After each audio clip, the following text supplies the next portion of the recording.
I always wondered why my best friend Meredith insisted on hosting my birthday dinner at her place instead of the restaurant we'd planned. Now, watching my husband Colby wheel his suitcase down our driveway and into her waiting car on the evening of my 35th birthday, everything made perfect sense. 15 years of friendship and 8 years of marriage collapsed into a single, devastating moment of clarity. Before we jump back in, tell us where you're tuning in from, and if this story touches you, make sure you're subscribed, because tomorrow I've saved something extra special for you. The crystal wind chimes my mother had given us as a wedding present tinkled softly in the spring breeze as I stood frozen in our doorway. Just an hour earlier, I'd been putting the finishing touches on my makeup, excited for what I thought would be a surprise birthday dinner Colby had planned. Instead, I got a different kind of surprise, one that shattered the foundation of my entire life. "I can't do this anymore, Camille," Colby had said, his voice eerily calm as he placed his wedding ring on our bedroom dresser. "Meredith and it wasn't supposed to happen, but we can't fight it anymore. She understands me in ways you never have." The bedroom around me seemed to warp and distort as I struggled to process his words. Our wedding photo on the nightstand, Colby dipping me backward for a kiss, both of us laughing, now looked like a prop from someone else's life. The walk-in closet door stood open, his side half empty, hangers abandoned like strange metal sculptures. "How long?" I managed to ask, my voice barely above a whisper. "Does it matter?" he replied, not meeting my eyes as he zipped his suitcase closed. But it did matter, especially when I remembered the late-night texts Meredith and I had exchanged just last week about my birthday plans. How she had insisted on changing the reservation from La Maison, my favorite French bistro, to her house for a more intimate celebration. How she'd asked detailed questions about Colby's schedule, claiming she wanted to coordinate the surprise. My mind raced backward through months of peculiar moments. Meredith's newfound interest in Colby's architectural projects, Colby's sudden enthusiasm for the charity foundation where Meredith volunteered, the way they both seemed to arrive separately but simultaneously to our group gatherings, the inside jokes I wasn't part of, the conversations that stopped when I entered a room. "She's waiting outside, isn't she?" I asked, a strange calm settling over me as the pieces locked into place. His hesitation told me everything before he nodded. Through the bedroom window, I could see her silver BMW idling at the curb, just out of view from our front door, close enough for a quick escape, far enough to maintain plausible deniability if any neighbors happened to be watching. Always calculating, always careful, that was Meredith. I followed him downstairs, watching as he gathered the last of his things, his favorite coffee mug, the leather-bound notebook I'd given him for Christmas, the vintage map of Paris we'd bought on our honeymoon. Each item he took was another small wound, each step toward the door, another fracture in the life we'd built. "You're really doing this today?" "On my birthday?" I asked, a spark of anger finally breaking through the numbness. He had the decency to look ashamed, if only for a moment. "It wasn't planned this way, but Meredith thought—" "Of course she did," I cut him off, my voice steady despite the hurricane raging inside me. "Because nothing says happy birthday like your husband leaving you for your best friend." The sunlight through our front door cast long shadows across the hardwood floors as he stood at the threshold, his tall frame silhouetted against the warm spring evening. Our neighbors across the street were watering their garden, oblivious to the collapse of my world. The Johnsons' kids rode bikes in circles on the sidewalk. Life continued its normal rhythm everywhere except in our home. "I'm sorry it ended this way," Colby said, his voice softer now. "You deserve better." "Yes," I replied simply. "I do." And then he was gone, walking down our brick pathway with his suitcase rolling behind him, heading toward Meredith's car. I watched as she stepped out briefly, her red dress catching the evening light, her blonde hair perfectly styled even for this moment of betrayal. They embraced, not even attempting to hide it now. Then they were both in her car, driving away from the wreckage they'd created. I closed the door slowly, turning to face our half-empty home. The silence was deafening.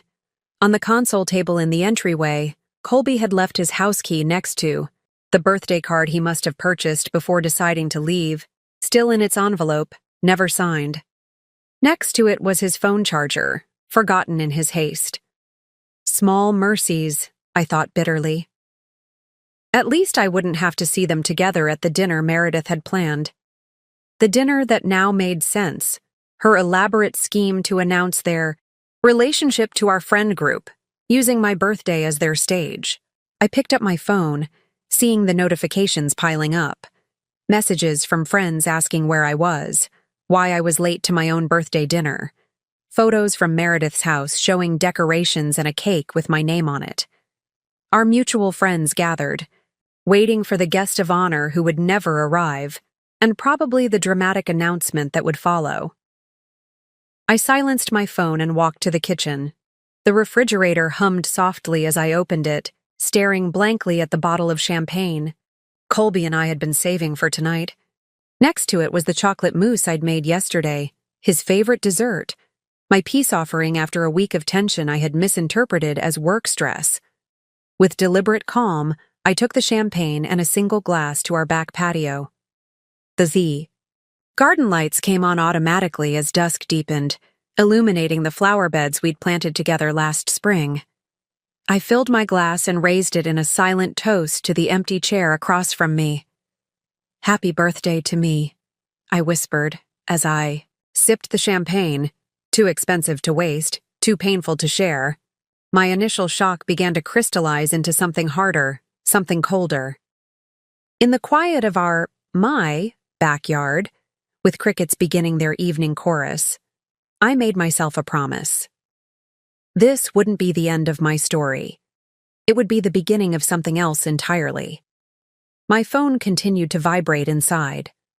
Undoubtedly, the drama was unfolding at Meredith's house. Perhaps Colby and Meredith were making their grand announcement to our friends even now. I imagined their practiced expressions of regret mixed with newfound joy, the careful narrative they'd constructed to cast themselves as star-crossed lovers rather than betrayers. I thought of our friends' reactions, the uncomfortable silence, the awkward glances, perhaps a few half-hearted attempts at congratulations. Christine would be furious on my behalf. She'd never particularly liked Meredith's performative perfectionism. Stephen and Emily would be caught in the middle, too kind, to express disapproval but too loyal to embrace the betrayal. Manuel would probably leave immediately, uncomfortable with emotional scenes of any kind. And Sienna, Meredith's younger sister and my friend by extension, would be in an impossible position, torn between family loyalty and basic decency. I wondered if anyone would leave the dinner in protest, or if social awkwardness would keep them all trapped in Meredith's immaculate dining room, eating the gourmet meal she'd undoubtedly prepared while my marriage was served up as the evening's main entertainment. As darkness settled completely over the garden, I finally allowed myself to feel the full weight of the betrayal. Not just Colby's, but Meredith's. My best friend since college, the maid of honor at my wedding, the person who had held my hand through my father's funeral and celebrated every professional achievement. The woman who knew all my insecurities, my hopes, my fears. She hadn't just taken my husband. She'd weaponized our friendship. I recalled all the confidences I'd shared with her over the years. Every argument with Colby, every moment of doubt or frustration in my marriage. All ammunition she could use to position herself as the solution to his discontent. All the times I'd unintentionally given her the blueprint to dismantle my relationship, piece by piece. The champagne bottle was half empty now, but I remained surprisingly clear-headed. This wasn't the kind of pain that could be dulled by alcohol. This was the kind that required complete awareness to process, to remember, to use. My preparing and narrating this story took us a lot of time, So if you are enjoying it, subscribe to our channel. It means a lot to us. Now back to the story. My phone had finally stopped vibrating. Either they'd made their announcement and the drama had subsided, or someone had finally noticed my absence and realized the cruelty of what was happening. Either way, the silence felt like another small betrayal. The ease with which my birthday celebration had apparently continued without me. I carried my glass inside and moved through the quiet house, turning on lights as I went. In my bedroom, I stared at the empty spaces Colby had left behind, his closet half bare, his nightstand cleared except for the lamp. In the bathroom, his toothbrush gone, his expensive shaving kit missing from the drawer. It was methodical, this leaving. Not impulsive at all. He'd been planning it, preparing for it, perhaps for weeks or months. And Meredith had helped him time it perfectly. On my birthday, when the emotional impact would be most devastating, when they could control the narrative, by having all our friends gathered to witness their new beginning. I sat on the edge of the bed, running my hand over his side of the mattress. 8 years of marriage, reduced to empty drawers and bare hangers. 8 years of building a life, together ended with a carefully orchestrated exit. But as I sat there in the half-empty bedroom, something unexpected began to stir beneath my grief and shock.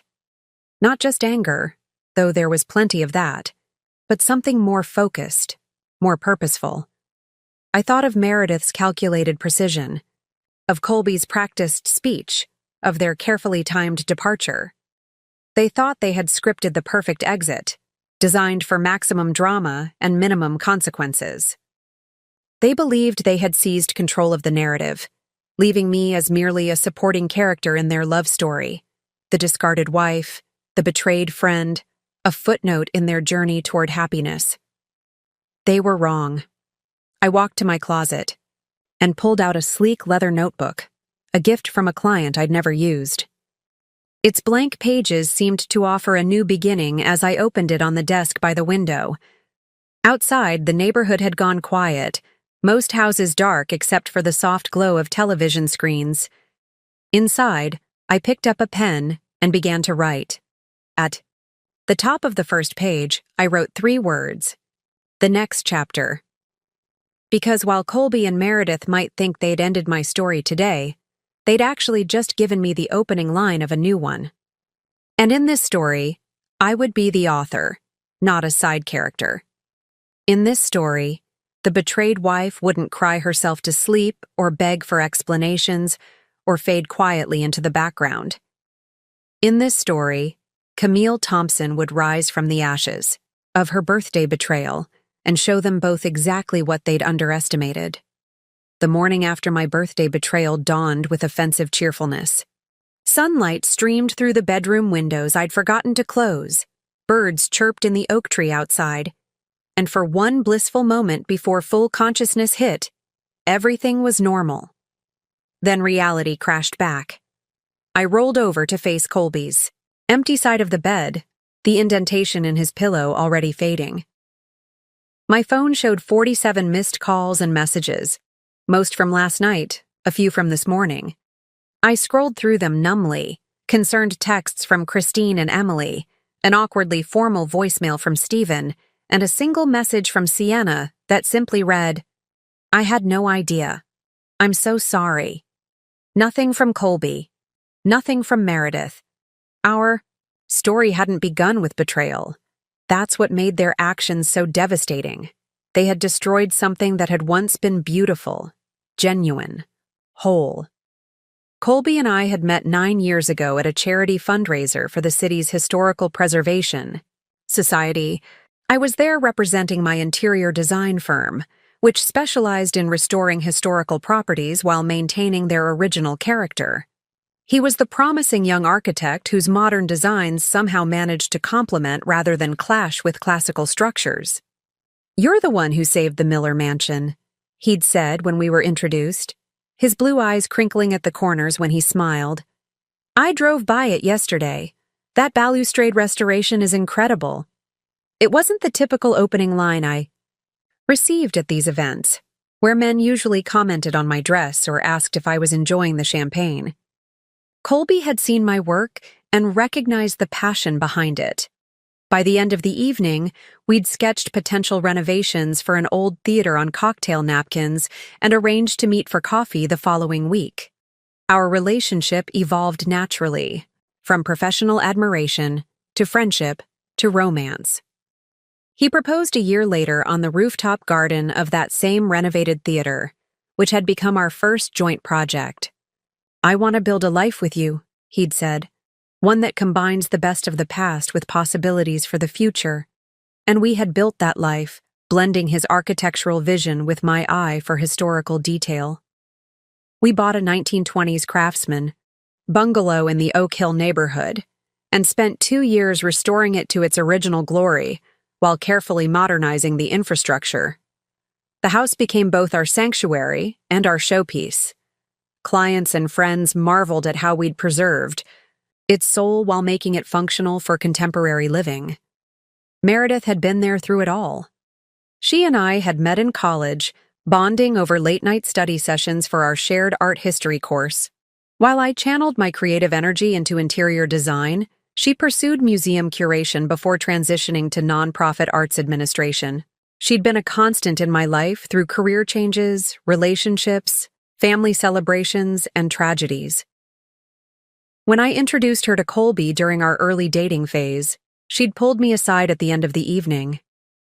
"He's different from the others," she'd said with apparent sincerity. "He looks at you like you're the answer to a question he's been asking his whole life." She was my maid of honor at our wedding, delivering a toast that brought tears to everyone's eyes. "Some people search forever for their perfect complement," she'd said, raising her glass. "Camille and Colby found that rare harmony where two distinct visions create something more beautiful together than either could alone." The irony of those words now felt like acid in my throat. Our marriage hadn't been perfect. No relationship is, but it had been solid. Or so I thought. We weathered the normal stresses, demanding clients, financial decisions, whether to start a family. We'd been trying for a baby for the past year without success, a private struggle that had admittedly created some tension. I'd confided my fears to Meredith over countless coffee dates. Was it my fault? Was Colby growing resentful? Was something wrong with me? She'd been so supportive, so understanding. "These challenges can either break a marriage or make it stronger," she'd advised. "Give Colby space when he needs it. Men process disappointment differently." Had she been creating that space deliberately, widening it until she could step into the gap?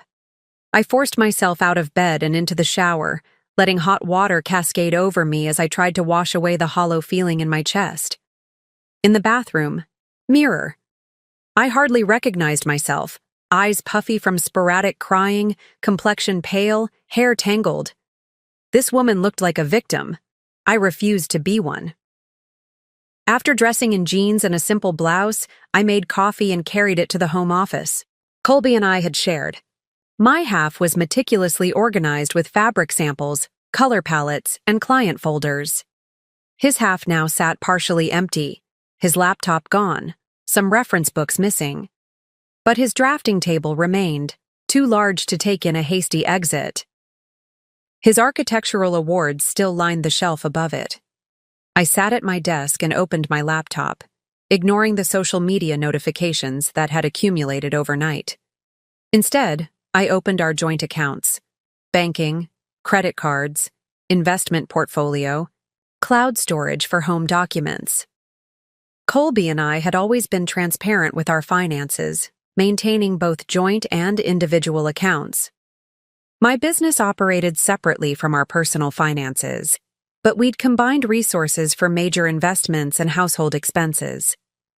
We'd built a comfortable life, with my design business thriving and Colby's architectural practice gaining prestige. I methodically documented everything, taking screenshots of account balances, recent transactions, and asset allocations. Not out of vindictiveness, but out of self-preservation. Knowledge was power, and I needed every advantage. A text notification interrupted my inventory. Christine, asking if she could stop by. I hesitated before responding. Christine had been my friend since I moved to this city 10 years ago. As a divorce attorney, she had seen the ugliest sides of relationship breakdowns, which made her both compassionate and pragmatic. If anyone would offer clear-eyed advice without unnecessary platitudes, it would be her. I texted back a simple yes and continued my documentation. When the doorbell rang an hour later, I had compiled a comprehensive overview of our financial situation, changed all my personal passwords, and started a list of things I needed to address immediately. I felt strangely calm, almost detached as I opened the door. Christine stood on the porch holding a bakery box and a bottle of wine. Her usual polished appearance was slightly disheveled, her dark curls pulled back haphazardly, suggesting she'd come straight from her morning run.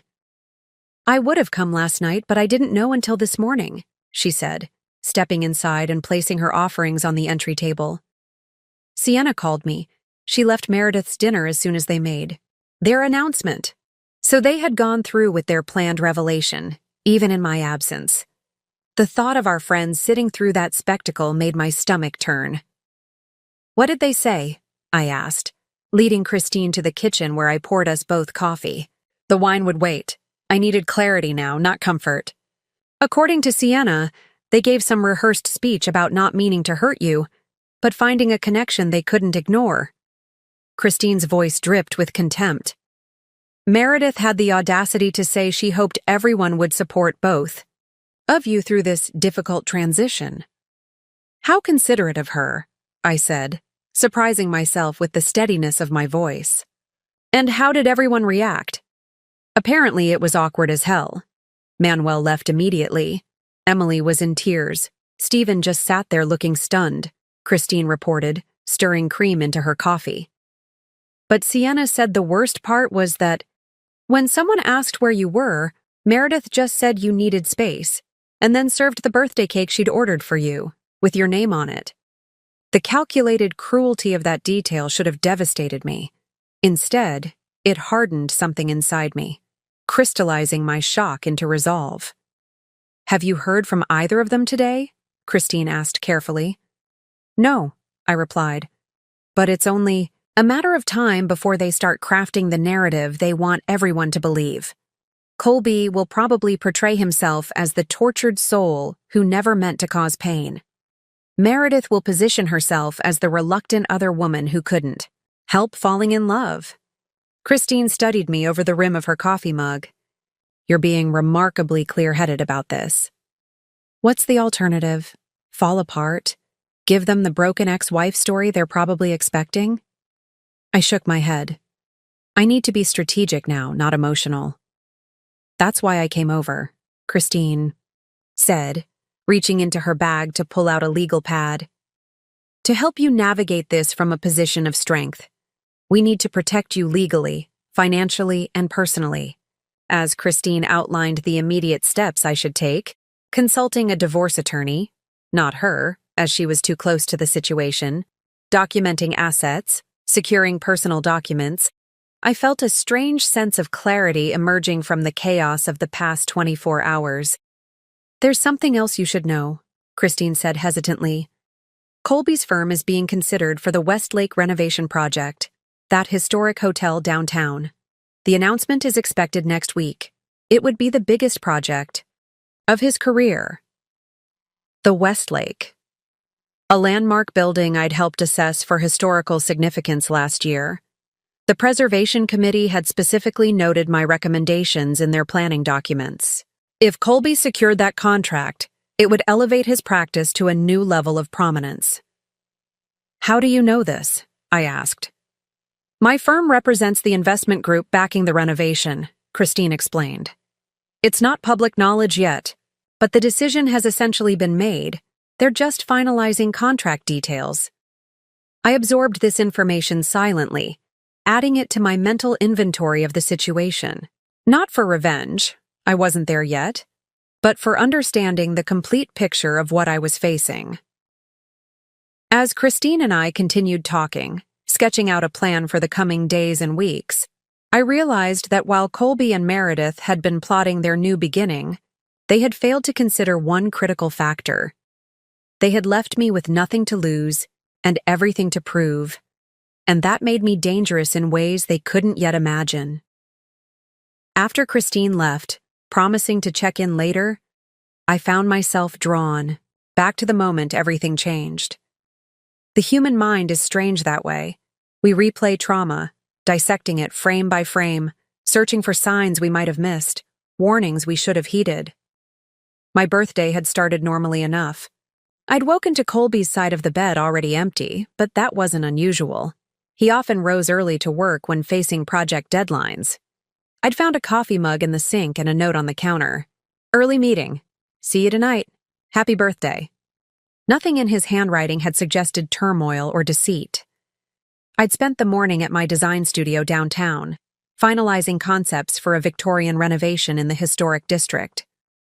My assistant, Zoe, had brought cupcakes and a small wrapped gift, a vintage book on traditional textile patterns she'd found at an estate sale. The day had progressed with the pleasant anticipation of my birthday dinner that evening. Around noon, Meredith had called. Her voice had carried that particular brightness she always adopted when hiding something. "Change of plans for tonight," she'd announced without preamble. The restaurant had a pipe burst in the kitchen. Complete disaster. But don't worry, I'm hosting at my place instead. Same time, same people, better wine since we don't have to pay restaurant markups. "That's strange," I'd replied. "La Maison didn't mention any problems when I passed by this morning." The French bistro was just down the block from my studio, and I'd waved to Antoine, the owner, on my way to work. There had been the slightest pause before Meredith laughed.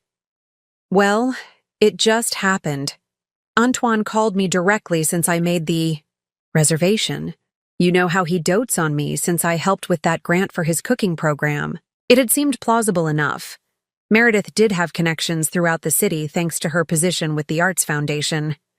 Still, something in her tone had struck me as off. I should call him to reschedule for another night, I'd suggested. "Already. Taken care of," Meredith had rushed to say. "Just come to my place at 7. And wear that black dress from the charity gala last fall, the one with the open back. It looked stunning on you." Looking back, I realized she'd been ensuring I wouldn't contact the restaurant and discover her lie. And the dress suggestion? Perhaps she wanted me in black, subconsciously casting me as already in mourning for my marriage. The afternoon had progressed without incident. I'd left the studio early to get ready, expecting Colby to meet me at home before we went to Meredith's together. But when I arrived, something felt immediately wrong. The house had that peculiar emptiness that goes beyond mere absence, a hollowness, that signals fundamental change. I called out for Colby as I moved through the downstairs rooms, my voice echoing against the hardwood floors and craftsman woodwork we'd so lovingly restored.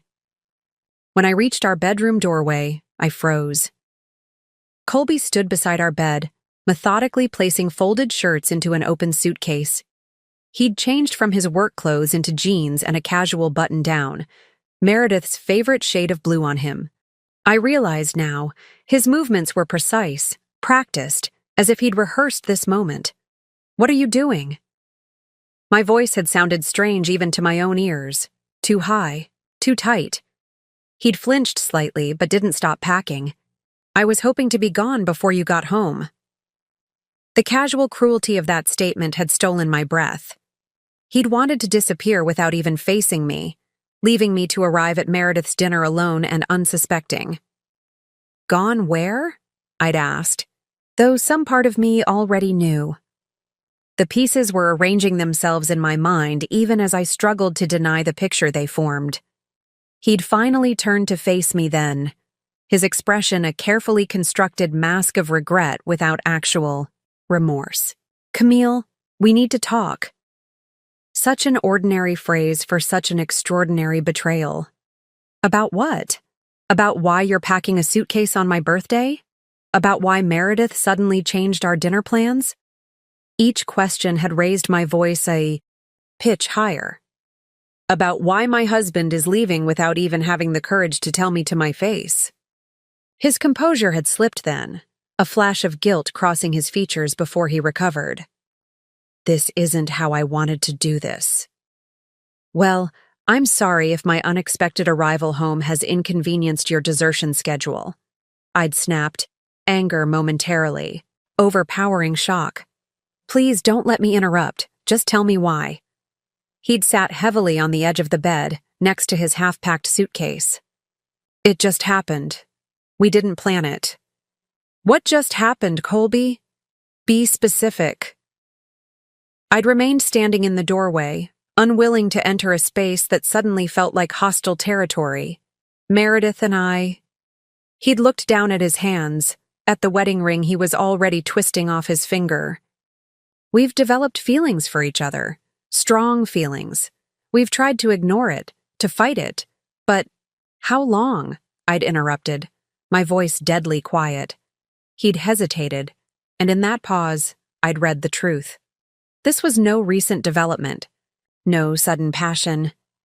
This had been building while I remained oblivious, trusting both my husband and my best friend implicitly. 6 months, he'd finally admitted. It started during the Miller Foundation project. The Miller Foundation, Meredith's workplace, where Colby's firm had been redesigning their headquarters. 6 months of deception.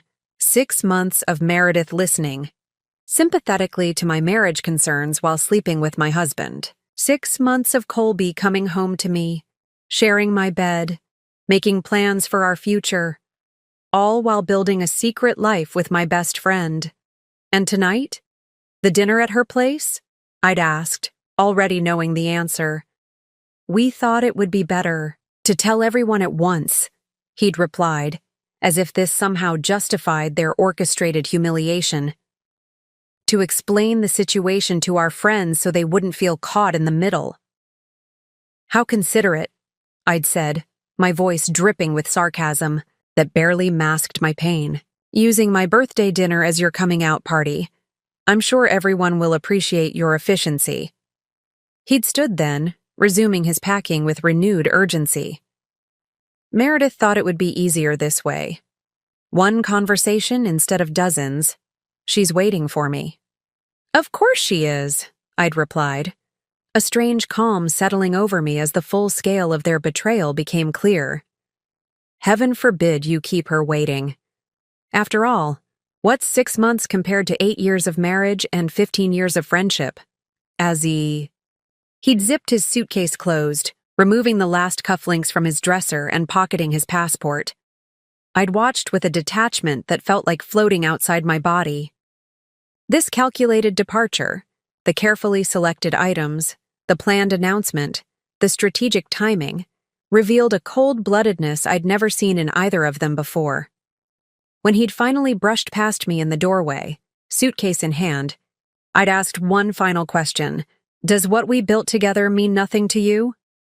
He'd paused on the stairs, looking back with an expression I couldn't quite decipher. It meant everything. Once. But people change, Camille. Needs change. No, I'd replied softly. People don't change this much. They just reveal who they truly are. I'd followed him downstairs, watching as he gathered the last few items, his keys, though he removed our house key from the ring, his favorite leather portfolio, the vintage watch his grandfather had left him. Each object carefully chosen, each movement deliberate. And then he was gone, walking down our front path toward Meredith's waiting car, leaving me standing in the doorway of the life we'd built together. A life that had just been revealed as an elaborate facade. By the morning after my birthday, my phone had become an instrument of torture. Each notification brought another piece of the public spectacle my private pain had become. I scrolled through the messages over coffee, reconstructing the events at Meredith's dinner through the fragmented accounts of friends who'd been present. Emily had sent a series of increasingly concerned texts, starting with, "Where are you? Everyone's here," and ending with, "I'm so sorry, Camille. This is horrible. Call me when you can." Manuel's blunt message simply read, "What they did was unforgivable. I left immediately. Here if you need anything." Stephen, always diplomatic to a fault, had written, "Difficult situation for everyone. Let me know if you want to talk." His careful neutrality felt like another small betrayal. The most revealing messages came from Sienna, who documented the evening's events with the detailed precision of someone who knew I'd need to understand exactly what had happened. Meredith kept checking her watch and making excuses for why we should wait to eat. Her first message read, "Now I understand she was waiting for Colby." According to Sienna, when Colby had finally arrived, alone, there had been confused questions about my whereabouts. Meredith had smoothly intercepted, suggesting I needed some space and that they should proceed with dinner. The meal had progressed with uncomfortable small talk until dessert, when Meredith had clinked her glass for attention. They stood together like they were announcing an engagement, Sienna had written. Meredith did most of the talking about how they never meant for this to happen, how they'd fought their feelings, how sometimes life surprises you with what you really need. Colby just stood there looking solemn and nodding. The reactions had been mixed. Some friends sat in stunned silence. Christine had apparently gathered her things and left without a word. Manuel had called them both disgusting before walking out. Others had remained, trapped by social awkwardness and the half-eaten meals in front of them. The most surreal detail, after their announcement, Meredith had brought out my birthday cake, my name written in elegant script across chocolate ganache, and insisted everyone sing happy birthday, despite my absence.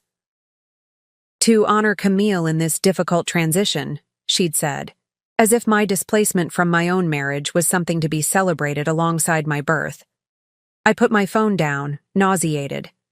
The calculated performance of it all, the timing, the script, the cake, revealed a coldness I hadn't known existed in either of them. My solitude ended abruptly when Zoe, my assistant, called.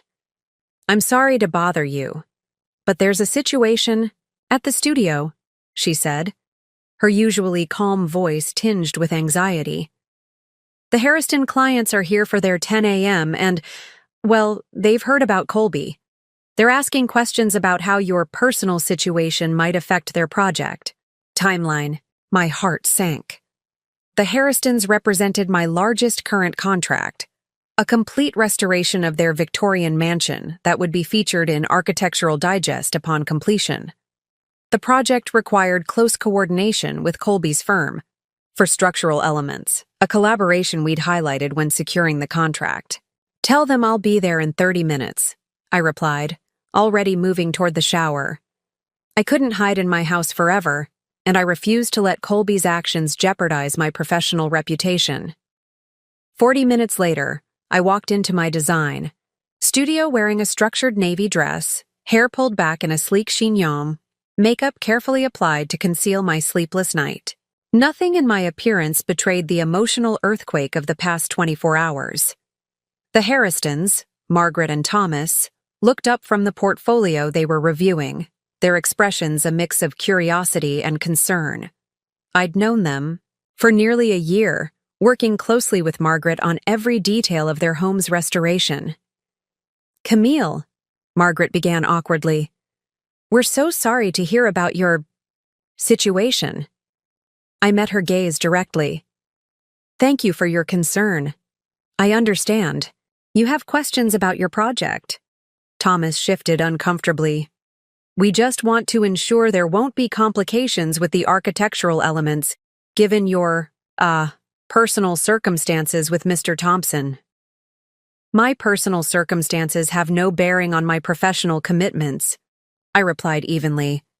"The structural plans are already finalized and approved. My team and I will continue to deliver exactly what we promised, on schedule." "And Colby's firm?" Margaret pressed. "We heard rumors he might be leaving the city for a position in Boston, something Meredith Parker arranged through her foundation connections." This was news to me, Boston, but I didn't let my surprise show. Mr. Thompson's professional decisions are his own. If his firm is unable to fulfill their contractual obligations, I'll personally ensure another architect of equal caliber takes over the structural elements. Your home will not suffer because of any changes in personnel. My calm professionalism seemed to reassure them. By the end of our meeting, we were reviewing fabric samples for the master bedroom as if nothing had changed. When they left, Margaret squeezed my hand and murmured, "You're handling this with remarkable grace."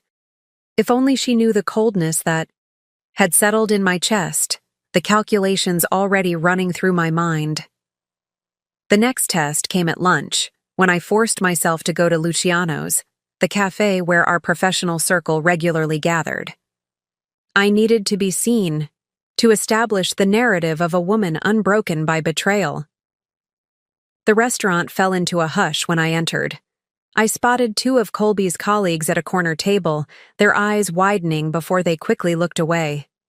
Near the window, a group of women from Meredith's foundation froze mid-conversation, and at a center table sat Curtis Warren, Colby's business partner, dining with Eleanor Blackwood, the city's premier real estate developer and a major client of their firm. I walked directly to the hostess stand, requesting a table as if nothing were amiss. The young woman, clearly aware of the tension in the room, led me to a table directly in Eleanor's line of sight. Perfect. I ordered a salad I had no intention of eating and opened my tablet to review design plans, aware of the stolen glances and whispered conversations around me. The performance of normalcy required every ounce of my self-control, but I refused to give them the satisfaction of seeing me crumble. Halfway through my meal, Curtis approached my table, his expression a carefully neutral mask. "Camille," he began, his voice low. I just wanted to say I had no idea about Colby and Meredith. None of us at the firm did. I doubted that was entirely true. Office affairs rarely remain completely secret, and Curtis and Colby had been friends since architecture school. "It's a difficult situation for everyone," I replied, deliberately echoing Stephen's non-committal words. Curtis hesitated. "The Westlake project. I'm sure you've heard Colby's being considered to lead it. I wanted you to know that your contribution to the historical assessment was acknowledged in our proposal. Your work will still be credited." How generous.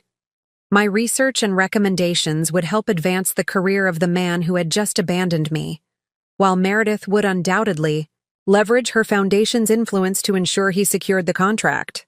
"How thoughtful," I said, my voice cool. "I'm sure you and Colby will do justice to the building's historical significance." Curtis shifted uncomfortably. "Colby wanted me to tell you he's sorry for how things happened. The timing was unfortunate." "Unfortunate?" I repeated, allowing a slight edge to enter my tone. "Is that what we're calling it?" Before Curtis could respond, Eleanor Blackwood appeared at his elbow. I'd met her several times at charity events. A formidable woman in her 60s who controlled half the valuable real estate in the city's downtown district. "Camille," she said, her sharp eyes assessing me. "I was sorry to hear about your situation. These things are always difficult, but sometimes they're for the best. Creative partnerships run their course, in business and in marriage." The dismissive way she framed my 8-year marriage as a creative partnership that had run its course made my blood boil, but I maintained my composure. "Some partnerships end because they've run their course, Ms. Blackwood," I replied smoothly. "Others end because of betrayal. The distinction matters, particularly when evaluating character and trustworthiness. Something to consider when entering into long-term business relationships, wouldn't you agree?" Eleanor's eyes narrowed slightly. Curtis paled, and I knew my message had landed precisely as intended. If Colby and Meredith thought I would quietly fade into the background of our social and professional circles, accepting their version of events, they were sorely mistaken. As I paid my bill and gathered my things, I felt the weight of every gaze in the restaurant. But instead of shame, I felt a growing resolve. Let them watch. Let them wonder. Let them see that Camille Thompson would not be defined by what had been done to her, but by what she would do next. 3 days after my birthday, I returned home from the studio to find Meredith's silver BMW parked in my driveway. She sat on my front steps, wearing an expression of practiced contrition, a small gift bag beside her. The audacity was breathtaking.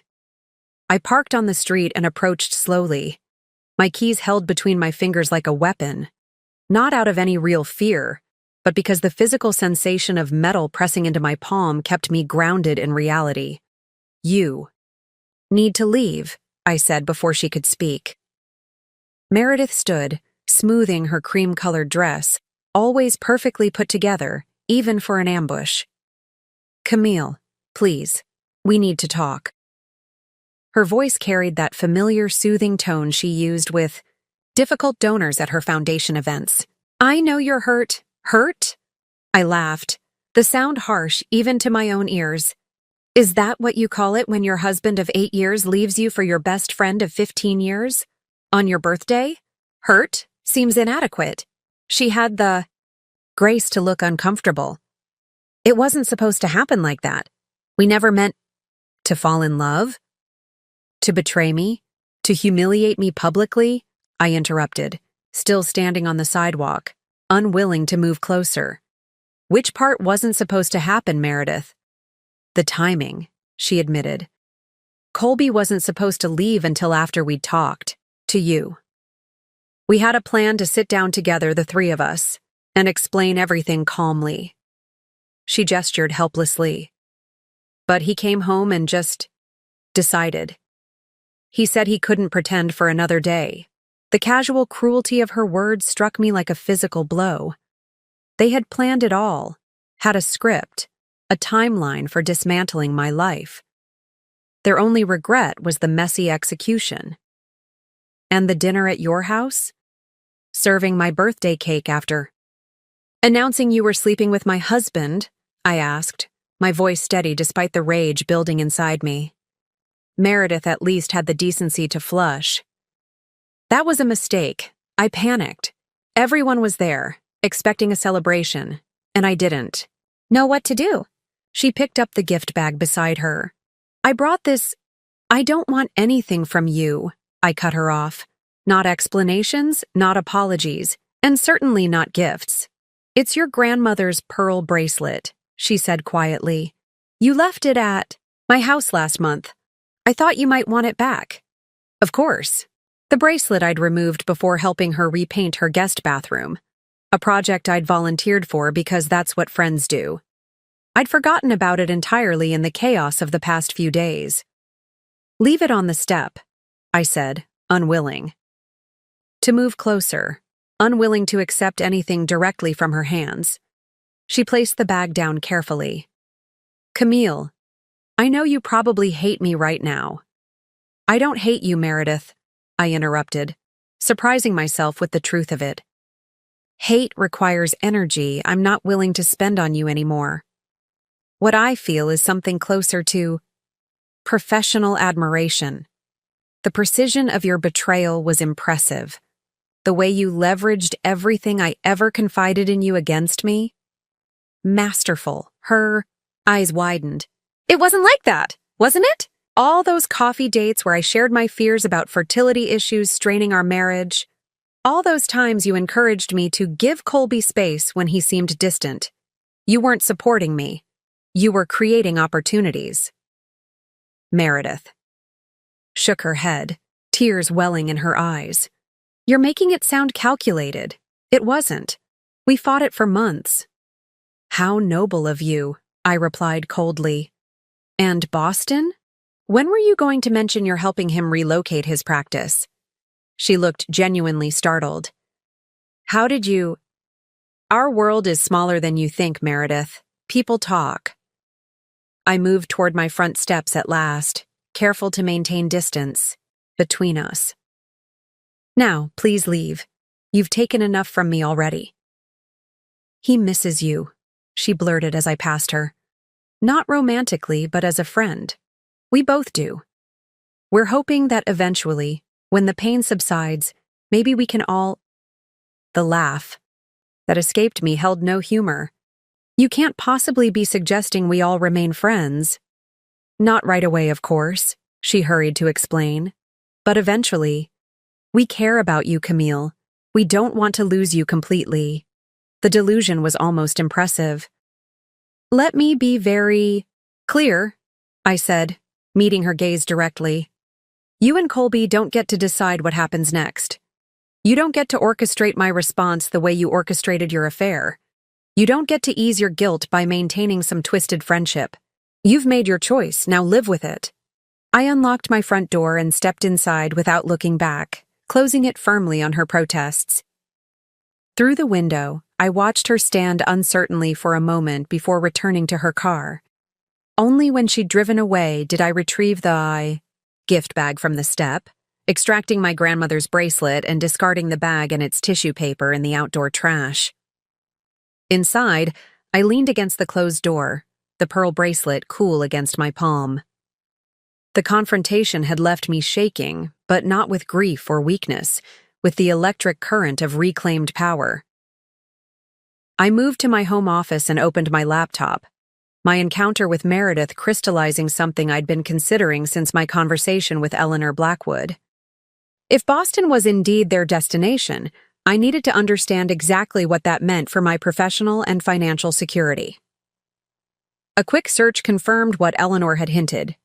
The Boston Heritage Foundation, a sister organization to Meredith's current employer, had recently announced a major architectural initiative to revitalize historical properties in the city's downtown. The kind of project that would be perfect for an architect with Colby's expertise in blending modern functionality with historical preservation. The kind of project Meredith, with her extensive foundation connections, could easily have arranged. For him, I dug deeper, following digital breadcrumbs through professional networks and industry publications. An hour later, I had confirmation. Colby's firm had been shortlisted for the Boston project, with the final decision expected next month. The timing aligned perfectly with the Westlake announcement here. He'd secure both contracts, establish his reputation on the Westlake renovation, then transition to Boston for the larger, more prestigious project. A clean professional exit to match his personal one. I sat back, absorbing the implications. Colby wouldn't just be leaving me. He'd be leaving our city, taking his half of our shared professional network and client base with him.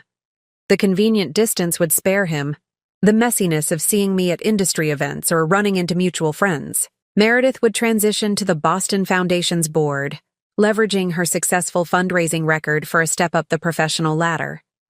They'd create a new life together, unburdened by the wreckage they'd left behind. Unless I did something about it. I opened a new document and began typing, creating a detailed timeline of events and connections, not out of vindictiveness, but out of strategic necessity. I needed to understand exactly what I was facing and what leverage I might have. By midnight, my initial anger had crystallized into something more focused, more purposeful. I now had clarity about what Colby and Meredith had taken from me. My marriage, my closest friendship, my sense of security, potentially part of my professional network. But they'd overlooked something crucial. They'd left me with intimate knowledge of their ambitions, their methods, their weaknesses. Knowledge I had no ethical obligation to protect any longer. As I finally prepared for bed, I caught my reflection in the bathroom mirror. For the first time since my birthday, I recognized myself again. The shock had faded from my eyes, replaced by a calm determination. This woman wasn't a victim awaiting rescue or a scorned wife plotting revenge.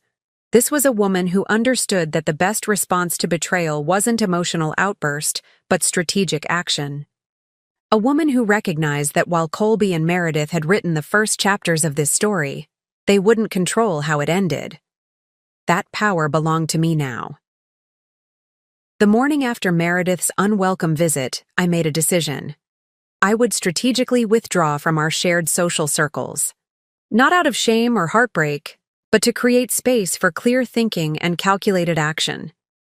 I needed distance from the whispers, the pitying glances, and the endless questions. Most importantly, I needed Colby and Meredith to believe they'd won completely, that I was too devastated to fight back. I called Zoe at the studio and explained that I'd be working from home for the next few days. Reschedule all non-essential meetings. For client presentations that can't be postponed, prepare the materials and I'll review them remotely. Say I'm dealing with a family emergency if anyone asks. Of course, Zoe replied, her tone professional despite her obvious concern. The Harristons called, by the way. They've decided to proceed with the project as discussed. Mrs. Harriston specifically mentioned she wants to work with you regardless of other circumstances. A small victory. Send her a handwritten thank you note from me. Use the cream stationery with the embossed letterhead. Next, I called Christine.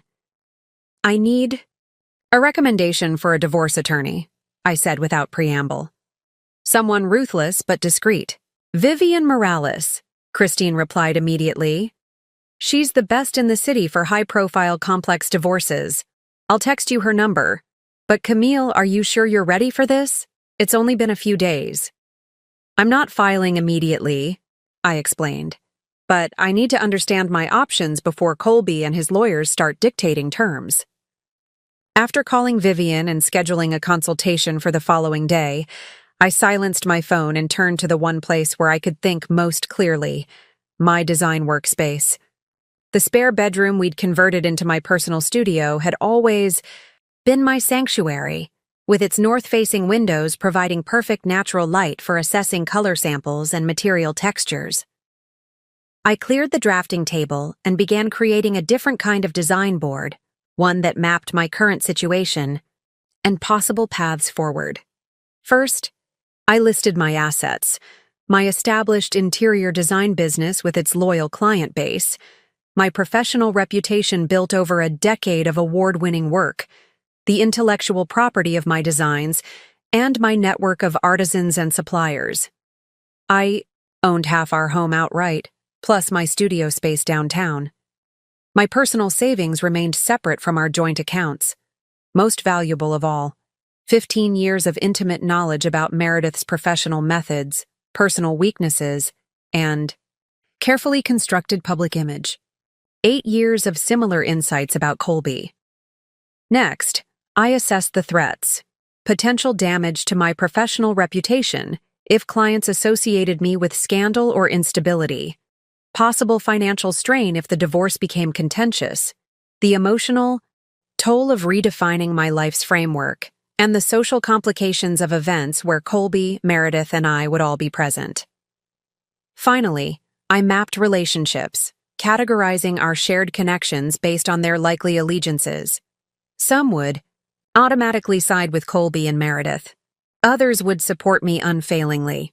Most would attempt neutrality, unwilling to choose sides in what they perceived as an uncomfortable personal matter.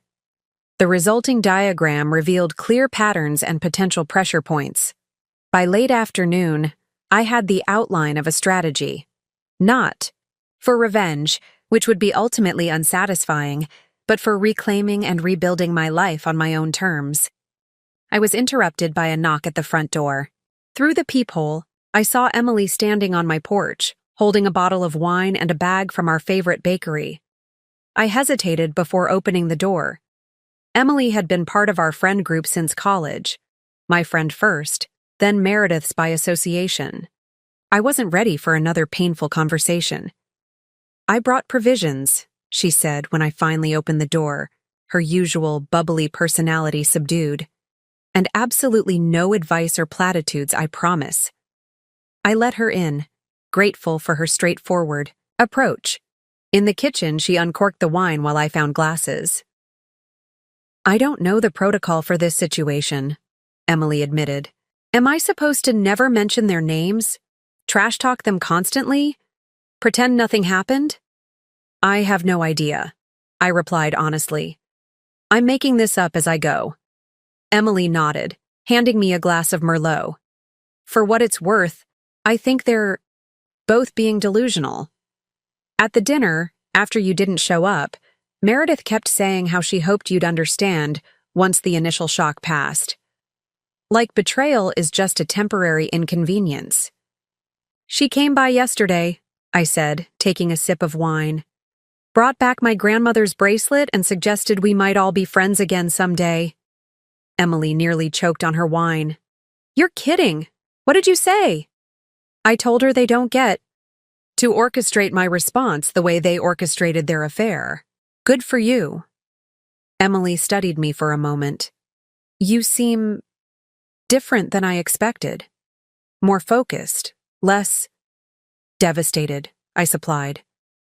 Oh, I'm devastated. But I'm also determined not to let that devastation define me or my next steps. We moved to the living room, where Emily noticed my design board still visible through the open studio door. Working on a new project already? I hesitated, then decided partial honesty was best. In a manner of speaking, I'm mapping out the divorce process and what comes after. Emily nodded, not pushing for details. Instead, she filled me in on mutual friends' reactions to the situation. Stephen had apparently called Colby to express his disappointment, mild, by most standards, but significant coming from conflict-averse Stephen. Manuel had removed both Colby and Meredith from his upcoming gallery opening guest list. Christine was telling anyone who would listen that Meredith had violated the most basic codes of female friendship. And Sienna is caught in the middle, Emily continued.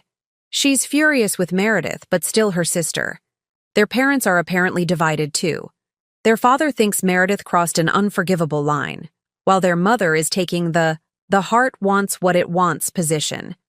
This information about family dynamics might prove useful later. I filed it away mentally. What about you? I asked. This puts you in an awkward position with the whole group. Emily shrugged. Not really. I've always been your friend first. Meredith was just part of the package. She refilled our glasses. Besides, I've always found her a bit exhausting. All that perfect hostess, community leader, patron of the arts performance. It gets old. We spent the next hour talking about everything except Colby and Meredith, Emily's job at the university library, the historical fiction novel she was writing, her sister's new baby. The normalcy was soothing, a reminder that parts of my life remained untouched by betrayal. After Emily left, promising to check in again soon, I returned to my workspace with renewed clarity. Her visit had reinforced something important. While Colby and Meredith had each other and their shiny new future, I had authentic relationships they'd underestimated. People who genuinely cared about me beyond social convenience or professional advantage. I added this insight to my strategy board, then turned to my laptop. Withdrawing socially didn't mean becoming inactive. It meant working quietly, methodically, gathering information while they assumed I was nursing my wounds. Started with a deep dive into the Boston project Meredith had arranged for Colby. The Heritage Foundation's website provided basic information, but I needed details about selection criteria, timeline, and competing firms. For that, I needed someone on the inside. I scrolled through my professional contacts, stopping at Julian Marsh, a preservation specialist I'd collaborated with on several projects who had recently relocated to Boston. We'd maintained friendly professional relations, occasionally referring clients to each other. More importantly, he consulted regularly with the Heritage Foundation. My email to him was carefully crafted. Congratulations on his recent award. Questions. About a potential client with properties in Boston. Casual mention of hearing about the Heritage Foundation's revitalization project. Nothing that indicated personal interest or suggested I knew about Colby's involvement. By midnight, I had sent similar innocuous inquiries to contacts at 2 architectural journals, a former client who sat on the board of a preservation society, with ties to the Boston project, and a materials supplier who worked extensively with historical renovations in New England. Each message was framed as routine professional networking. None mentioned Colby or Meredith. All were designed to gather pieces of a puzzle they didn't know I was assembling. As I prepared for bed, my phone showed 3 missed calls from Colby. No voicemails, no texts, just the calls, all within the past hour. Testing the waters, perhaps, seeing if I'd answer. I didn't. Whatever he wanted to say could wait until I'd consulted with Vivian Morales tomorrow. Whatever emotional manipulation or practical arrangements he was planning, I needed legal counsel before engaging. For the first time since my birthday, I slept deeply, without dreams. The initial shock had passed, replaced by a clarity of purpose that, if not healing, was at least fortifying. Colby and Meredith had written the first act of this drama according to their script. But they had severely underestimated who would be directing the final scenes. The offices of Morales and Associates occupied the 15th floor of a downtown high-rise, with sweeping views of the river. Vivian Morales herself was nothing like I'd expected. Based on Christine's description of her as ruthless, I'd imagined someone severe and intimidating. Instead, the woman who greeted me was petite, soft-spoken, and grandmotherly until she began speaking about divorce law. Then her eyes sharpened, her voice took on a precise, authoritative tone, and I understood exactly why she had a reputation for leaving opposing counsel scrambling. "Tell me everything," she instructed after preliminary introductions. Legal pad, at the ready. Start with assets, then move to the circumstances of separation. Don't edit or minimize. I need the complete picture. For the next hour, I detailed our financial situation, property ownership, business entanglements, and the events leading to Colby's departure. Vivian took meticulous notes, occasionally interrupting with clarifying questions. Her expression, betraying neither judgment nor sympathy. "Now?" she said when I finished. "Tell me what you want." The directness of the question caught me off guard. "I want a fair settlement. The house, my business protected, my share of our investments." Vivian's gaze was penetrating. "That's what you're entitled to. I'm asking what you want." I considered this distinction carefully. I want to emerge from this divorce with my professional reputation intact. I want to ensure that neither Colby nor Meredith can control the narrative about what happened or influence my standing in our industry. And I want a clean break that allows me to rebuild without their shadows hanging over me. Vivian nodded, apparently satisfied with this answer. "Good, now we can develop a strategy." She outlined the standard divorce process, but emphasized that our situation warranted special consideration given the professional entanglements and potential reputational impacts. Your husband's behavior, leaving on your birthday, the public. Announcement at what was supposed to be your celebration, moving directly in with your best friend, gives us certain advantages, she explained. A judge would view these actions as particularly callous. However, she continued, raising a cautionary finger, emotional aspects won't significantly impact financial settlements in our state. They might influence negotiation leverage, but ultimately, assets will be divided according to established legal principles. She then moved to more practical matters, gathering financial documents, securing digital accounts, documenting valuable possessions, and preparing for various scenarios. Colby and his lawyers might pursue one more thing, she said as our consultation concluded. You mentioned the Boston project. If your husband secures this contract before divorce proceedings begin, it could significantly impact valuation of his business assets. The timing matters. How long do we have? I asked. Based on what you've told me, the announcement for the Westlake project here is next week. The Boston decision follows a month later. We should file after Westlake but before Boston. Optimal timing would be approximately 3 weeks from now. I left Vivian's office with a comprehensive to-do list and a clearer understanding of the path ahead. The legal aspects were just one component of my emerging strategy, but knowing the timeline and potential leverage points was crucial. My next stop was the city records office, a mundane governmental building where public documents were stored. I requested access to historical preservation filings, architectural permits, and zoning applications for the Westlake Hotel renovation. As one of the consultants on the initial assessment, I had legitimate professional reasons to review these materials. For 3 hours, I methodically examined every document related to the project, taking photos with my phone when I found something significant. Most of it was standard information I already knew: historical details, structural assessments, proposed modifications.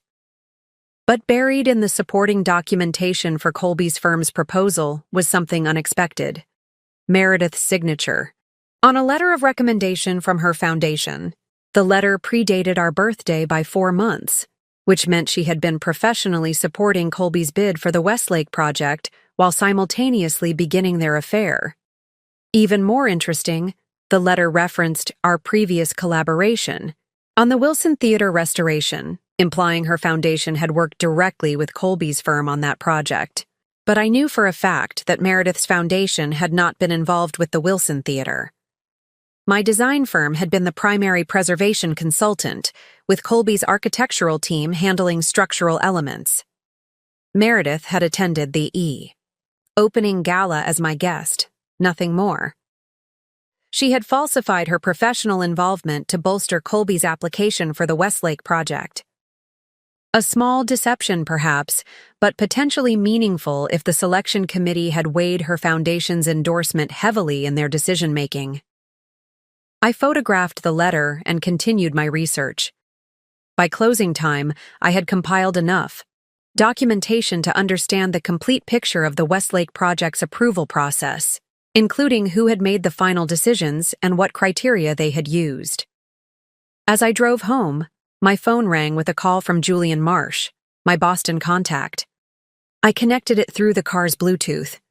"Camille, got your email," Julian said after we exchanged pleasantries. "Interesting timing. I was just in a meeting about that Heritage Foundation project you mentioned." "Oh?" I kept my tone casually interested. "Sounds like an impressive initiative. Absolutely massive. 6 historical buildings being converted to mixed-use spaces while maintaining architectural integrity. Budgets north of $50 million. He paused. "Actually, your husband's firm is on the short list. Did you know that?" "I'd heard rumors," I replied carefully. "Colby and I don't discuss pending projects much these days." Julian made a sound of sympathy. "Right. I heard about your situation. Sorry about that. Must be awkward professionally." "These things happen," I said, deliberately vague. "What's the word on who might get the Heritage contract?" Initially, Thompson and Warren was leading the pack. Their proposal hit all the right notes, and they have strong endorsements from some foundation board members. He lowered his voice slightly. Between us, Meredith Parker's recommendation carried significant weight. She's joining the Boston Foundation's board next quarter, and they're eager to accommodate her preferences. So Meredith's influence extended beyond simply helping Colby apply. She was actively using her new board position to secure his selection. The pieces were fitting together with uncomfortable clarity. "But there's been a complication," Julian continued. "Parker's recommendation is being scrutinized now that her personal relationship with Thompson has come to light. Some board members are concerned about potential conflicts of interest and whether proper protocols were followed. The final decision's been delayed by 2 weeks. This was valuable information, both the delay and the scrutiny of Meredith's role." "Thanks for the insight, Julian. This helps with my market research." "No problem. Oh, and if you're looking for opportunities in Boston, let me know. There's increasing demand for specialists in historical interiors, especially with these preservation projects ramping up." After we disconnected, I sat in my parked car, processing this new information. The Boston Heritage Foundation was questioning Meredith's recommendation now that her relationship with Colby was public knowledge. This created both opportunity and urgency, a narrow window where their professional plans remained vulnerable. By the time I entered my house, I had received responses from 2 other contacts, each providing additional pieces of the puzzle. The Architecture Journal editor confirmed that Colby was already being profiled for their Designers on the Move feature, highlighting his transition to the Boston market. My Preservation Society contact mentioned hearing about ethical concerns regarding the selection process for the Heritage Project.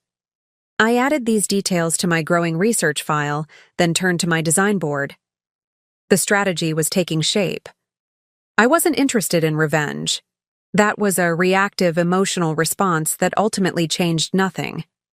I wanted something more substantial, a resolution that allowed me to reclaim my narrative and rebuild my life on my terms. The question wasn't how to hurt Colby and Meredith. The question was how to use their own actions and ambitions to create an outcome that served my interests. As I studied the connections and timelines I'd mapped, one conclusion became increasingly clear. I didn't need to destroy their relationship or their plans. I just needed to ensure they understood exactly what those plans would cost them. 5 days after Colby's departure, I returned to my design studio full-time. The strategic withdrawal had served its purpose. I'd consulted with Vivian, gathered crucial information, and outlined my approach. Now it was time to present a carefully crafted public face. The professional woman focused on her work, neither broken by betrayal nor consumed by bitterness. "You look good," Zoe remarked when I arrived, her tone suggesting she'd expected something closer to a walking disaster. Very put together. I'd chosen my outfit deliberately, a structured navy, dress that conveyed authority, paired with the vintage silver earrings I'd bought myself after my first major design commission. Nothing that Colby had given me, nothing that reminded me of our shared life. This was Camille Thompson, design professional, not Camille Thompson, abandoned wife. "Thank you," I replied, moving toward my office. "Let's review today's schedule." The morning passed in a blur of client calls, material selections, and project updates. I maintained perfect composure, discussing fabric choices and architectural details as if my personal life hadn't imploded less than a week earlier. Only once, when a supplier casually asked about Colby's input on a joint project, did I feel a momentary tightening in my chest. I smoothly redirected the conversation without missing a beat. "The project has transitioned to my exclusive management," I said, my tone leaving no room for further questions. "Now, about those custom hardware options." Lunch brought my first significant test. The Westlake Hotel Project Committee had scheduled their official announcement ceremony for the following week, and their coordinator called to confirm my attendance. "We'd love to have you there, Ms. Thompson," she said. "Your historical assessment was instrumental in developing the preservation guidelines." "Who else from the project team will be attending?" I asked, knowing full well Colby would be front and center as the selected architect. "Representatives from all major contributors," she replied diplomatically. "The reception afterward will be an excellent networking opportunity." The thought of watching Colby receive public accolades, potentially with Meredith at his side, made my stomach clench. But declining would be interpreted as professional weakness or personal bitterness. Neither perception served my long-term interests. "I'll be there," I confirmed. "Please send the formal invitation to my office email." After the call, I stepped into the small courtyard behind my studio, needing a moment alone. The spring air carried the scent of flowering dogwoods, incongruously pleasant against my inner turmoil. This would be my first public event where I might encounter both Colby and Meredith together. The anticipation alone was exhausting. My phone buzzed with a text from Christine. "Lunch? I'm at Café Provence around the corner." 20 minutes later, I slid into a chair across from her at the sunny sidewalk cafe, grateful for the distraction. Morales. "Called me," Christine said after we'd ordered. "She said you impressed her." "High praise, apparently. You made her sound terrifying." Christine smiled. "She is terrifying. To opponents. To clients she believes in, she's a guardian angel with a law degree. She studied me over her water glass. How are you really doing? And don't give me the polished professional answer you're giving everyone else. I sighed, momentarily dropping. The mask I'd worn all morning. Exhausted, angry, sometimes still shocked that this is actually happening. But mostly, focused. I can't change what they did, but I can control what happens next. Christine nodded approvingly. That's exactly the right mindset, and exactly why Vivian was impressed. She leaned forward. Now, about the Westlake announcement. I assume you're going. Just confirmed this morning. Good. Colby will certainly be there, probably with Meredith, given their new public status. You'll need to be prepared. I'd been avoiding thinking about the specifics of that encounter. Any advice from someone who's seen this scenario play out before? Christine considered this. Arrive exactly on time. Not early, not late. Speak to the project coordinators immediately to establish your professional presence. Stay for the announcement and 30 minutes of the reception, focusing on valuable contacts. Then make a graceful exit with a plausible excuse about another commitment. And if they approach me? Polite, brief, public, she replied without hesitation.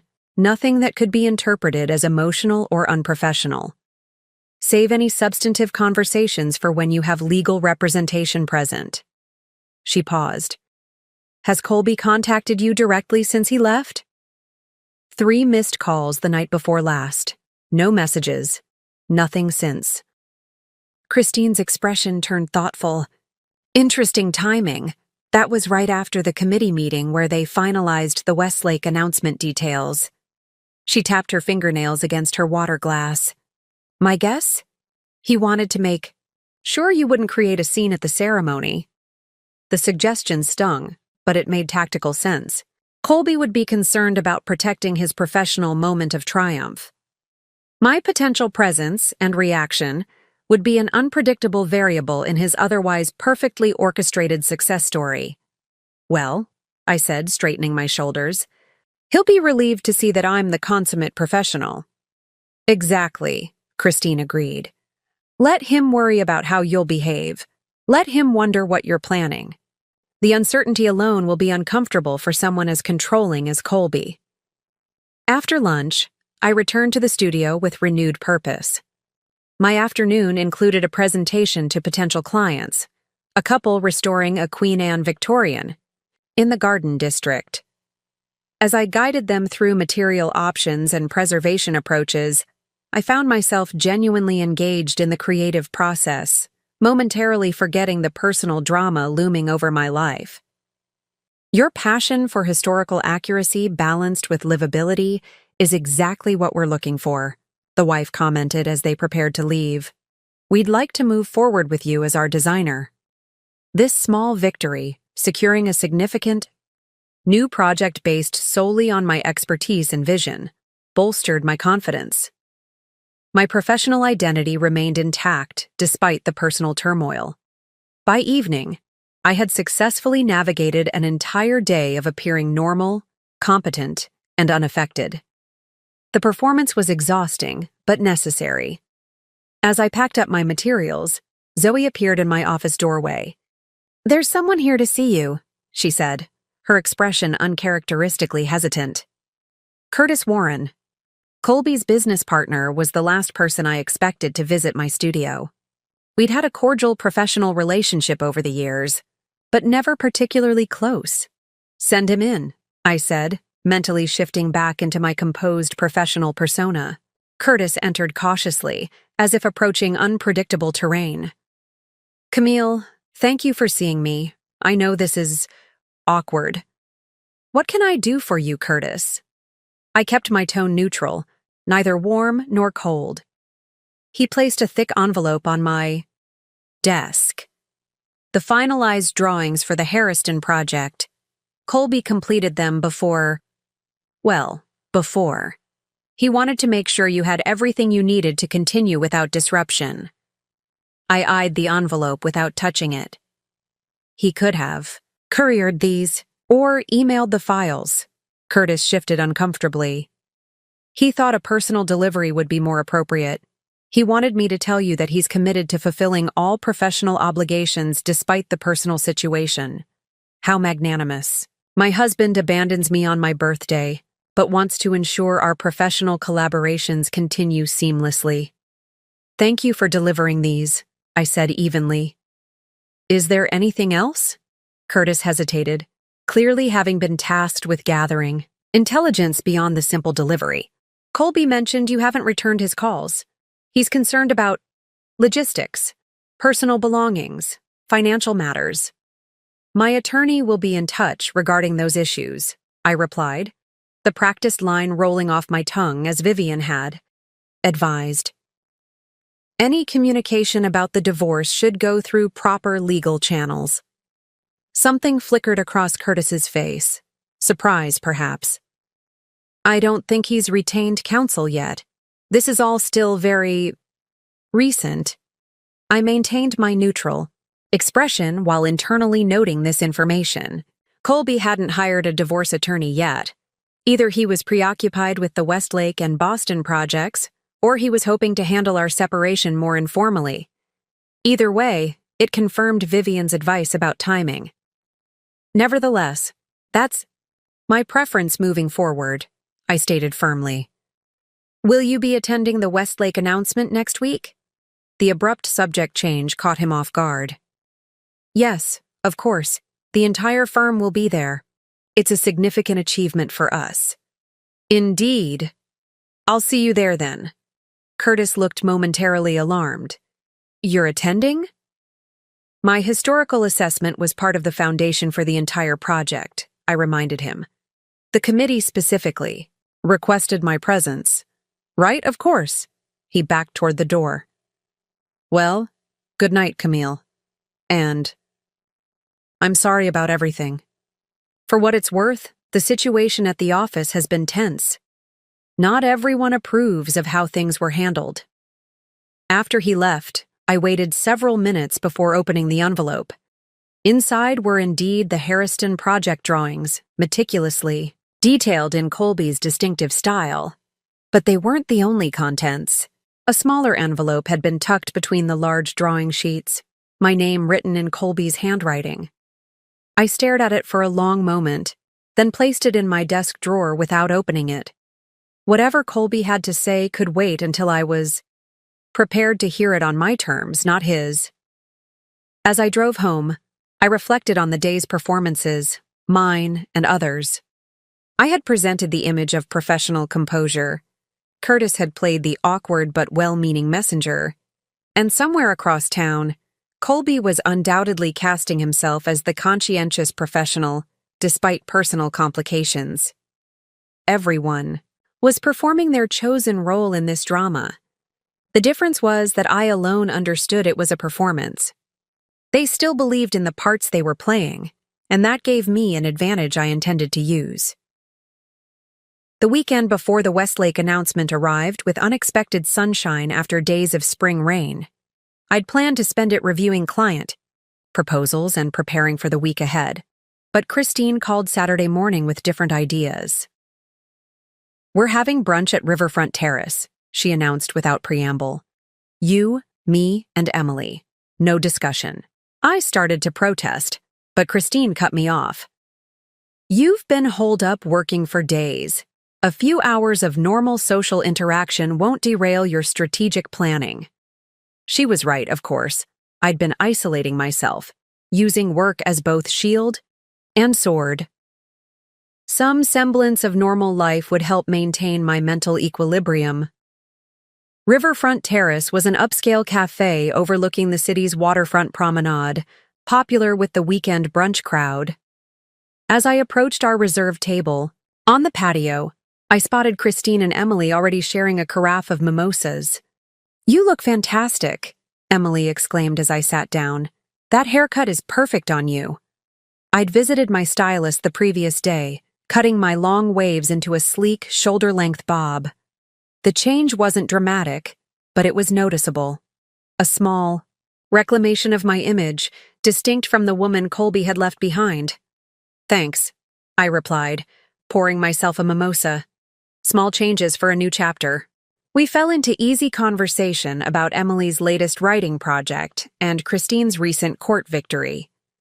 The simple pleasure of female friendship without ulterior motives or hidden agendas felt like oxygen after days of calculated interactions, as C. Our food arrived, Christine casually mentioned. Sienna texted me this morning. Apparently, there's trouble in paradise already. My fork paused halfway to my mouth. What kind of trouble? They had a public argument at Dalloway's last night. Something about Boston timing and professional boundaries. Meredith stormed out, and Colby sat alone at the bar looking miserable for an hour afterward. Dalloway's was an upscale restaurant frequented by the city's professional elite, exactly the kind of place Meredith would choose to showcase their relationship. The fact that they'd argued there, where they might be observed by colleagues and competitors, was telling. Interesting, I said, resuming my meal with feigned casualness. But not surprising. New relationships built on betrayal rarely start smoothly. Emily leaned forward. There's more. According to Sienna, Meredith's been complaining that Colby's unexpectedly traditional about certain things. Apparently, she suggested they house hunt in Boston next weekend, and he pushed back, saying it was too soon to make joint financial commitments. This was valuable intelligence. Colby was hesitating about making permanent arrangements with Meredith even as they planned their professional transition to Boston. Perhaps the reality of their choice was beginning to sink in beyond the initial excitement of forbidden romance. As we continued our brunch, I absorbed this information while maintaining light conversation. Outwardly, I portrayed mild disinterest in my soon-to-be ex-husband's new relationship struggles. Inwardly, I was cataloging every detail for future reference. After brunch, we walked along the river promenade, enjoying the spring sunshine. I was about to suggest visiting a nearby art installation when Christine subtly touched my arm, directing my attention across the walking path. There, emerging from a home furnishings boutique, were Colby and Meredith. They hadn't noticed us yet. I had a moment to observe them unawares. Colby carrying shopping bags, Meredith pointing out something in a store window.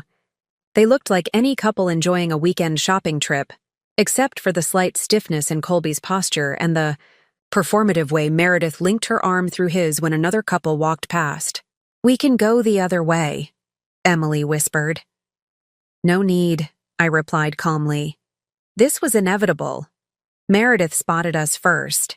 I watched her expression shift rapidly. Surprise, discomfort, then a forced smile as she nudged Colby.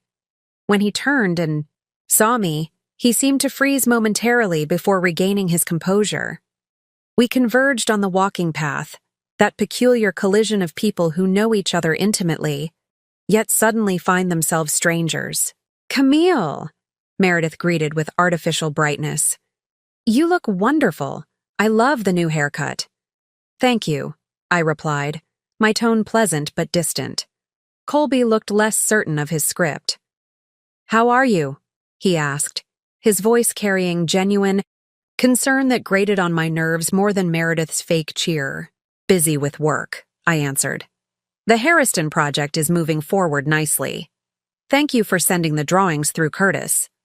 His eyes flickered briefly to my purse, where he perhaps wondered if I carried his unread note. "Good. That's good. Did you have a chance to—" "We're actually running late for an appointment," Christine interrupted smoothly. "Nice to see you both." The lie was transparent but effective. We continued past them, maintaining our pace until we turned a corner onto a side street. "Well, that was awkward," Emily exhaled once we were out of earshot. "But informative," I noted. "Did you see the shopping bags? From Maison Blanc, they sell high-end kitchenware and table linens." Christine raised an eyebrow. "Nesting already?" Exactly. Despite their apparent argument about Boston house hunting being too soon, they're shopping for domestic items. Meredith's establishing their couplehood through material possessions. "You noticed all that in a 30-second interaction?" Emily looked impressed. I spent 8 years with Colby and 15 with Meredith. I know their patterns. I glanced back toward the promenade. Colby hates shopping on weekends. Too crowded, he always said. Yet there he was, carrying her bags on a Saturday afternoon. He's trying to prove himself to her. As we continued our afternoon, eventually parting ways with promises to check in, before the Westlake event, I found myself reflecting on that brief encounter. Beyond the awkwardness and pain lay valuable insights about their relationship dynamic. Meredith had been performing. The affectionate touches, the exaggerated friendliness, all designed to project an image of happy new love. Colby had seemed less comfortable, his concern about my well-being perhaps genuine but also self-serving, a way to ease his own guilt. Most telling was what wasn't said or done. Neither had mentioned Boston directly. Meredith hadn't referenced their plan to announce their relationship at my birthday dinner. Colby hadn't acknowledged the note he'd sent with the drawings. They were editing their narrative, smoothing over the uglier aspects of their choices to make their story more palatable, primarily to themselves. Sunday morning brought an unexpected development. My phone lit up with a text from an unknown number, which a quick search revealed belonged to the city planner for historical districts. Reviewing Westlake documentation for Tuesday's announcement. Noticed irregularities in foundation. Endorsement process. Available to discuss privately. Professional courtesy before public event. I arranged to meet him that afternoon at a quiet cafe far from our usual professional haunts. Robert Chen had overseen the city's historical preservation efforts for over a decade, known for his meticulous attention to procedure and ethical standards. "Thank you for meeting on short notice," he said after we'd ordered coffee. "I wanted to speak with you directly, given your involvement in the initial assessment." "What kind of irregularities concerned you?" I asked. Robert placed a folder on the table. "The proposal from Thompson and Warren received unusually strong endorsement from the Parker Foundation. Nothing improper on its face, except when I cross-referenced with previous foundation involvement." He opened the folder to reveal the same letter I'd discovered in the city records, Meredith's falsified claim of collaboration on the Wilson Theater project. "The foundation had no documented role in that restoration," Robert continued. "I checked all permits, funding applications, and acknowledgments. Yet Ms. Parker's letter cites it as evidence of successful prior collaboration, which appears to have influenced the selection committee significantly." "I see," I said carefully. "And you're bringing this to me because you were the actual preservation consultant on the Wilson Theater, and your husband's firm is now benefiting from what appears to be a misrepresentation. Given the recent personal developments that have become public, I'm concerned about potential ethics violations that could complicate the Westlake project." He looked uncomfortable but determined. "The announcement is Tuesday. If there are issues that could derail the project later, better to address them now." As I drove home after our meeting, my mind raced with implications. Robert's discovery created both opportunity and complication. The false endorsement could potentially jeopardize Colby's selection for both the Westlake and Boston projects. But using this information required careful consideration of the consequences, not just for Colby and Meredith, but for my own professional standing. I needed time to think, to weigh options against objectives. What I wanted wasn't revenge, but restoration of my dignity, my agency, my future on my terms. The Westlake announcement was less than 48 hours away. Whatever I decided would need to be precisely timed and executed with perfect control. As evening fell, I opened my laptop and began drafting contingency plans for multiple scenarios. Like any good designer, I knew that preparation was everything. Success often looked like inspiration to outside observers, but those who achieved it knew better. It was always about the blueprint. Tuesday morning dawned with a clarity of purpose I hadn't felt since before my birthday. The Westlake Hotel announcement ceremony would begin at 11 a.m., with a reception to follow. By evening, Colby would be publicly celebrated as the visionary architect chosen to restore one of the city's most beloved landmarks. unless something changed. The narrative. I dressed with careful intention. A structured crimson dress that commanded attention without appearing flashy, paired with subtle gold jewelry and the vintage Cartier watch I'd bought myself after my first major design award. My newly cropped hair framed my face with precise angles that emphasized my cheekbones and jawline. The woman in the mirror looked confident, successful, and utterly self-possessed. At 9 a.m., I placed 2 calls. The first was to Vivian Morales. "I'd like to accelerate our timeline," I told her after explaining the situation with Robert Chen and the falsified endorsement letter. If Colby's selection for the Westlake project is compromised, it could significantly impact both his firm's valuation and the Boston opportunity. "Understood," Vivian replied. "I can have preliminary paperwork ready by tomorrow morning. But Camille," she added, her tone cautionary, "are you certain you want to proceed this way? Once certain wheels are in motion, they can't easily be stopped." "I might." "Certain," I replied, "but I'd like to keep our options open depending on how today unfolds." My second call was to Julian Marsh in Boston. Our conversation was brief but productive. He agreed to confidentially inquire about the Heritage Foundation's due diligence process for verifying professional references and endorsements. Just as market research, I emphasized. Nothing that would raise flags about specific candidates. By 10:30, I was parked near the Westlake Hotel, a grand 1920s building whose elegant facade had weathered decades of changing city landscapes around it. The restoration would be a career-defining project for whoever led it. Prestige, publicity, and the chance to leave a lasting mark on the city's architectural heritage. The main entrance was already busy with media, project stakeholders, and curious onlookers. I waited in my car, watching the arrivals. Curtis Warren entered first, followed by several junior architects from their firm.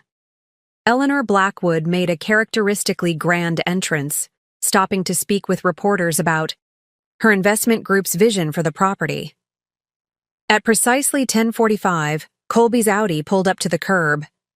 He emerged looking every inch the successful architect in a perfectly tailored charcoal suit. Meredith stepped out from the passenger side, resplendent in an emerald dress that complemented her blonde hair. They paused for photos, Meredith's hand resting possessively on Colby's arm as they smiled for the cameras. The performance was polished, practiced, a united front of professional success and personal happiness. Only someone who knew them intimately would notice the slight tension in Colby's jaw, or the way Meredith's smile didn't quite reach her eyes. At 10:55, I exited my car and walked toward the hotel entrance, timing my arrival to coincide with the last of the attendees. As I climbed the marble steps, I felt my phone vibrate with a text from Julian. Boston Foundation conducting emergency review of all finalist endorsements. Confidential for now, but announcement likely delayed. The dominoes were beginning to fall. Inside the hotel's grand ballroom, the Restoration Committee had arranged a presentation area with architectural renderings and historical photographs. Attendees mingled near a refreshment table, the buzz of conversation filling the ornate space. I moved through the crowd with practiced ease, accepting a glass of champagne and exchanging pleasantries with industry colleagues. I spotted Colby near the main display, surrounded by committee members and potential investors. Meredith stood slightly apart, engaged in animated conversation with 2 women from her foundation. Neither had noticed my arrival yet. Robert Chen approached me, his expression professionally neutral, but his eyes communicating silent question. "Ms. Thompson, glad you could attend. Your historical assessment was instrumental in shaping our approach to this project." "I wouldn't have missed it," I replied with a genuine smile. "The Westlake deserves preservation that honors its original character while adapting to contemporary needs." "Exactly our thinking," he agreed. "Will you be working with Thompson and Warren on the implementation phase?" Before I could answer, Eleanor Blackwood joined our conversation, champagne flute in hand. "Camille, darling, you look marvelous. This awkward situation hasn't dimmed your sparkle at all. Her gaze flicked meaningfully toward Colby and Meredith. Professional commitments transcend personal circumstances, Eleanor, I replied smoothly. We all want what's best for the Westlake. Indeed, Robert interjected, which reminds me of the matter we discussed Sunday. I've brought it to the committee chair's attention. They're concerned. Eleanor's eyes narrowed with interest. What concerns? Nothing that would delay the project, I hope. My investors are eager to proceed. Robert hesitated, looking torn between professional discretion and Eleanor's obvious authority as the project's primary financial backer. There are some questions about the endorsement process that require clarification. Eleanor turned to me, suddenly sharp. Do you know something about this, Camille? This was the first critical juncture, a moment where my response would set certain events in motion. I could downplay Robert's concerns, maintaining the status quo. I could confirm them, potentially derailing Colby's moment of triumph. Or I could take a third path. I believe in transparent processes for projects of this significance, I said carefully. The Westlake's restoration should be above reproach in every aspect, from historical accuracy to procedural integrity. Not a direct confirmation, but enough to validate Robert's concerns. Eleanor's expression shifted from irritation to calculation. She excused herself, moving purposefully toward the committee chair huddled near the podium. Within minutes, there was a subtle but noticeable shift in the room's energy. Committee members gathered in a tight circle, with occasional glances toward Colby and Meredith. Eleanor joined them, her posture conveying urgency. Colby, still by the display boards, seemed suddenly aware that something was amiss. Our eyes met, across the room. For a moment, recognition flickered in his gaze, not just of my presence, but of my potential role in whatever was unfolding. I maintained eye contact, neither accusatory nor triumphant, simply present and aware. The committee chair approached the podium, tapping the microphone to call for attention. Ladies and gentlemen, we'll be beginning our formal announcement shortly. There's been a slight change to our program. We ask for your patience. Meredith had noticed me by now, her eyes narrowing as she observed the unexpected commotion among the committee. With calculated precision, I moved to a position where I could observe both her and Colby while remaining part of a small conversational group with Robert and two preservation specialists. What's happening? One of the specialists whispered. Robert's response was diplomatically vague. Some last-minute verification of project documentation. Standard procedure for developments of this magnitude. Colby was now engaged in intense conversation with the committee chair, his expression shifting from confusion to concern. Meredith watched from a distance, her professional smile growing increasingly strained. My phone vibrated again with another text from Julian. Boston Foundation officially postponing announcement pending review of selection process. Internal. Memo cites verification of professional endorsements as reason. The chain reaction had begun, faster than I'd anticipated. What I had set in motion with subtle inquiries and carefully placed information was now developing its own momentum. The committee chair returned to the podium. Thank you for your patience. We will proceed with today's event as a project update, rather than a final announcement. Our commitment to the Westlake's restoration remains unwavering, but we believe additional diligence is required before proceeding with architect selection. A murmur ran through the crowd. Eleanor looked furious. Committee members appeared uncomfortable, and reporters began furiously taking notes about this unexpected development. Colby stood perfectly still amidst the commotion, his gaze fixed on me with dawning comprehension. I raised my champagne glass in the smallest of gestures, not a toast of celebration, but an acknowledgement that the game had changed. The first move had been made. The response would determine what came next. The fallout from the Westlake announcement, or, rather, non-announcement, was immediate and far-reaching. As guests dispersed in confused clusters, Reporters cornered committee members seeking explanations for the unexpected delay. I remained composed, engaging in light conversation with preservation colleagues while observing the ripple effects spreading through the room. Eleanor Blackwood had cornered Colby near the architectural displays, her elegant facade barely containing her obvious displeasure. Though I couldn't hear their exchange, her tense gestures and his defensive posture told their own story. Nearby, Meredith hovered uncertainly, caught between approaching them and maintaining professional distance. I excused myself from my conversation, grew and began a casual circuit toward the exit, timing my path to pass within earshot of Eleanor and Colby. Millions in potential delays because of procedural questions that should have been addressed weeks ago, Eleanor was saying, her voice low but intensity unmistakable.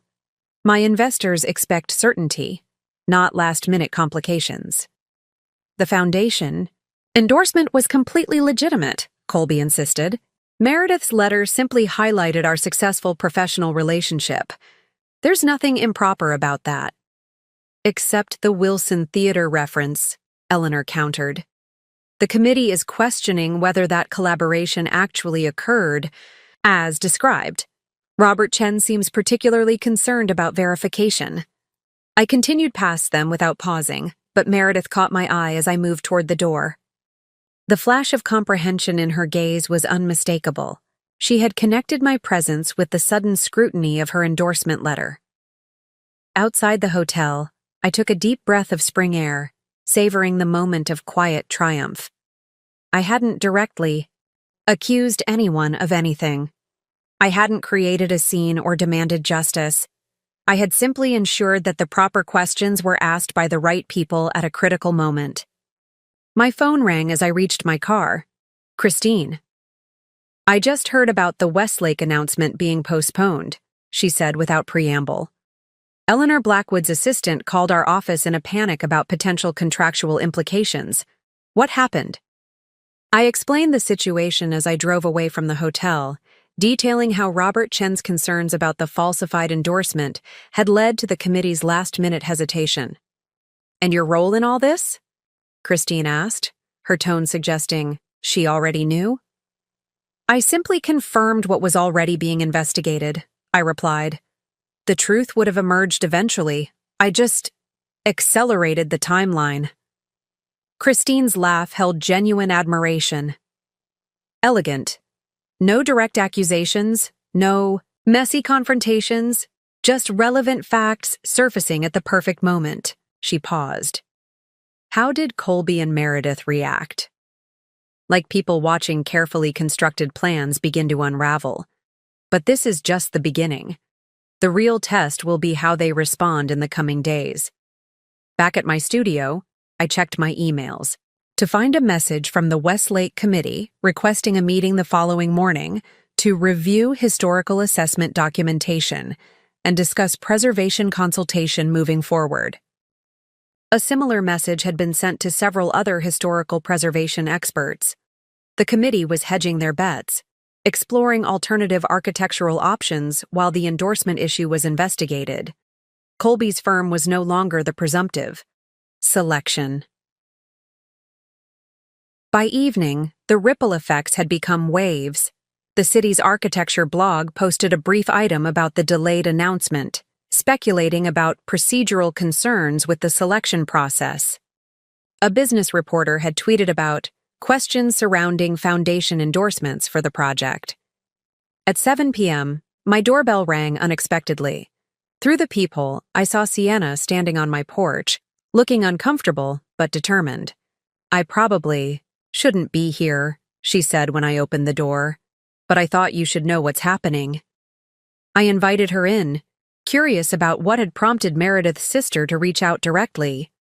Meredith is falling apart, Sienna said bluntly, declining my offer of tea or wine. After the Westlake disaster today, she got a call from Boston. The Heritage Foundation is formally investigating all endorsements for their project, including hers. They've asked her to provide documentation for every professional collaboration she cited in her recommendation letters. That sounds like standard due diligence, I observed, maintaining a neutral tone. Sienna's expression was skeptical. Maybe, but the timing is suspicious, especially coming right after the Westlake situation. She studied me carefully. Meredith thinks you're behind it. She's convinced you're orchestrating some elaborate revenge. I allowed myself a small smile. That gives me far more influence than I actually have. Foundation boards don't launch investigations based on personal vendettas. But they do act on credible concerns about procedural integrity, Sienna countered, especially when those concerns come from respected industry professionals with relevant knowledge. She wasn't wrong. My subtle inquiries through Julian and others had indeed raised legitimate questions that the foundations were now obligated to investigate. But I hadn't fabricated anything. I'd simply ensured that Meredith's actual misrepresentations received proper scrutiny. "Why are you telling me this?" I asked directly. Sienna sighed, suddenly looking tired. "Because this situation is heading toward mutual destruction. Meredith's career could be seriously damaged if the foundations determine she provided false endorsements. Colby's firm could lose both projects. And you," she hesitated. "And I what? You might win this battle but end up professionally tainted by association with the scandal," she finished. "No one emerges unscathed from this kind of industry drama." Her concern seemed genuine, if misplaced. "I appreciate your warning, Sienna. But I'm not driving this situation. Meredith's actions are. If she provided accurate endorsements, she has nothing to worry about." Sienna stood to leave, clearly unsatisfied with my response. At the door, she turned back. "They're planning to move to Boston next month, whether the Heritage Project comes through or not. Meredith's already accepted a position with their foundation.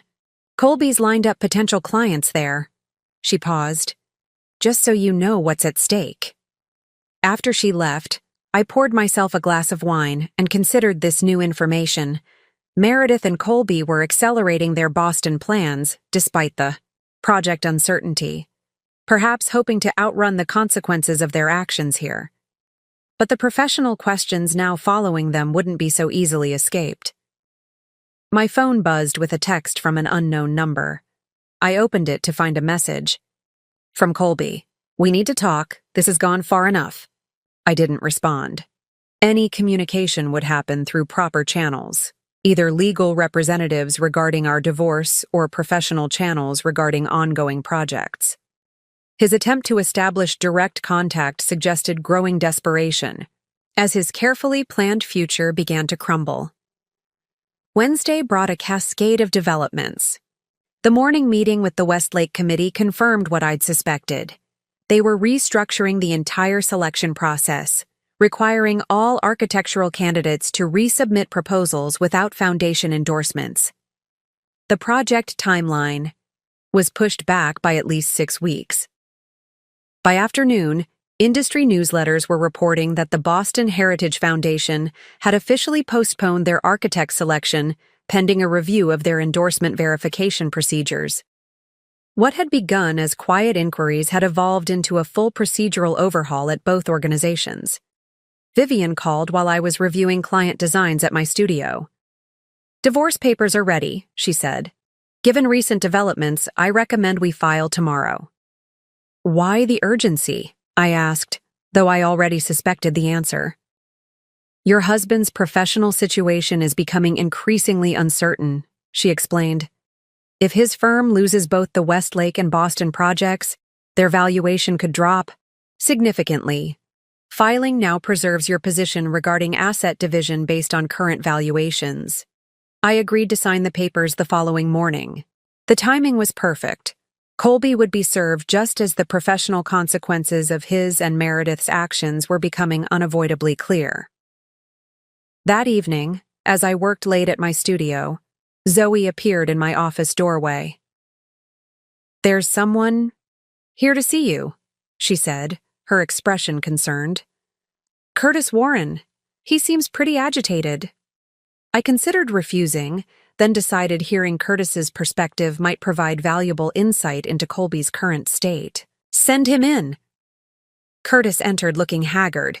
his usually impeccable appearance showing signs of strain. "Camille, I know I'm the last person you want to see right now, but this situation is spiraling out of control." "Which situation specifically?" I asked, keeping my tone professional. "The Westlake selection delay? The Boston investigation? Or something else?" He ran a hand through his disheveled hair. "All of it. Our firm is facing a crisis. The Westlake was supposed to be our cornerstone project for the next 2 years. Boston would have established our expansion to the East Coast. Now both are in jeopardy because of—" He trailed off, clearly uncomfortable. "Because of what, Curtis?" I prompted.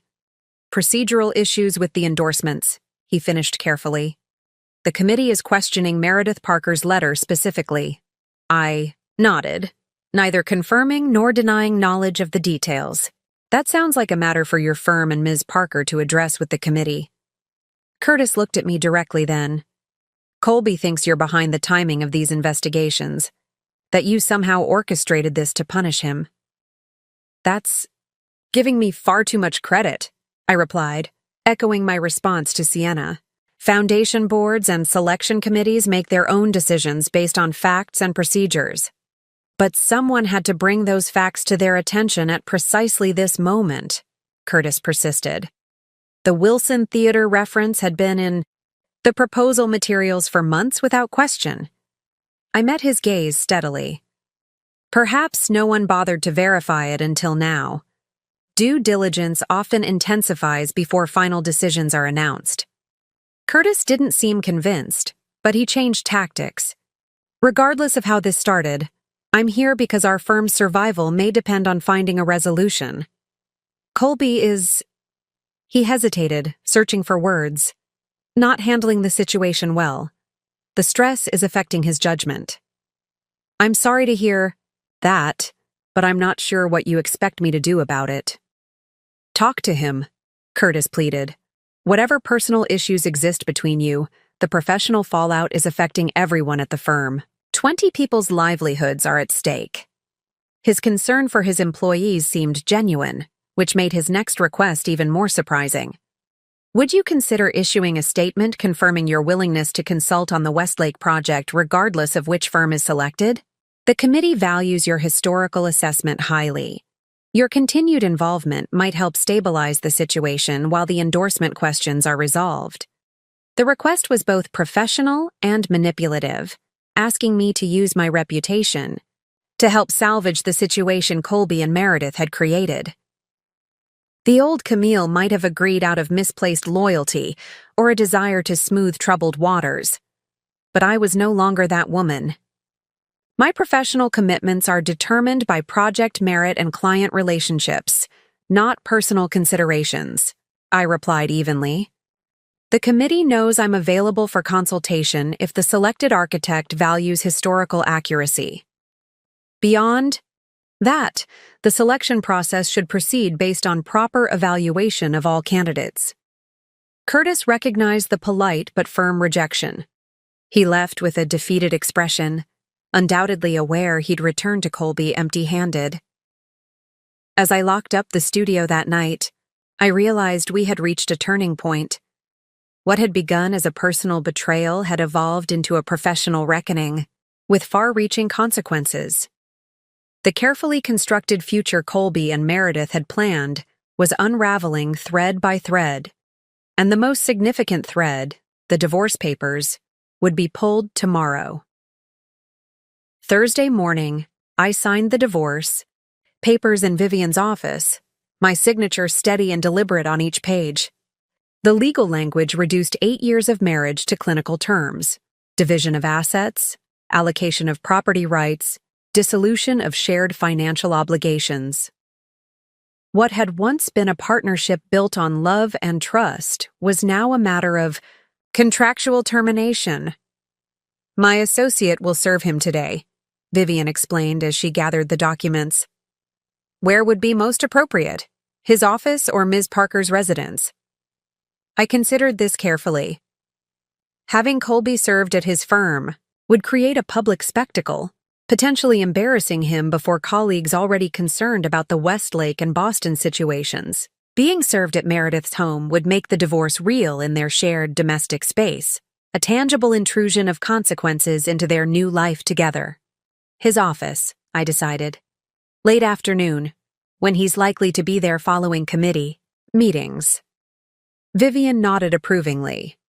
Professional setting, minimal drama, maximum effectiveness. Well chosen. I spent the rest of the morning at my studio, focusing on client work with an intensity that surprised even me. There was something therapeutic about selecting historically accurate moldings for the Harriston project and finalizing color palettes for a Victorian restoration. Tangible creative tasks with clear parameters and satisfying results. At lunch, Christine called with updates from her firm's perspective. The Westlake investors are getting nervous. Eleanor Blackwood held an emergency meeting this morning to discuss contingency plans if the project timeline extends beyond original projections. Any mention of alternative architects? I asked. Several names are being floated. Most interesting. Development. They've specifically requested your continued involvement regardless of which firm is selected. Your historical assessment is apparently considered the gold standard for the project. This confirmed what Curtis had implied. My professional standing remained strong despite the personal and professional drama surrounding Colby and Meredith. Perhaps even enhanced by the contrast between my continued focus on project integrity and their questionable procedural maneuvers. I'll consider any legitimate offers, I replied. My concern has always been the building's historical significance, not who gets credit for the redesign. By mid-afternoon, my professional focus was interrupted by a flurry of texts from Emily. Major drama at Meredith's foundation. Emergency board meeting called. She's been in there for 2 hours. Followed shortly by, source says they're reviewing all her professional endorsements for the past 3 years. Boston Foundation sent formal inquiry about verification procedures. And finally, she just left the building, looked like she'd been crying, heading toward downtown, probably to Colby's office. I thanked Emily for the updates while marveling at how quickly information traveled through our social circles. The professional consequences were mounting faster than I'd anticipated. Meredith's foundation was clearly concerned about potential reputational damage from her actions. At 4:15 p.m., my phone lit up with a call from a number I didn't recognize. Against my better judgment, I answered. Is this Camille Thompson? A woman's professional voice. Yes, speaking. This is Diane Winters, chairperson for the Boston Heritage Foundation. I'm calling regarding some procedural questions about the Wilson Theater restoration. I understand you were the primary preservation consultant on that project. I confirmed this, maintaining a neutral tone as I explained my role in developing the historical guidelines and authenticating period details for the theater's restoration. And what was the Parker Foundation's involvement in that project? She asked directly. To my knowledge, they had no official involvement, I replied truthfully. Ms. Parker attended the opening gala as a guest, but her foundation wasn't part of the planning, funding, or implementation teams.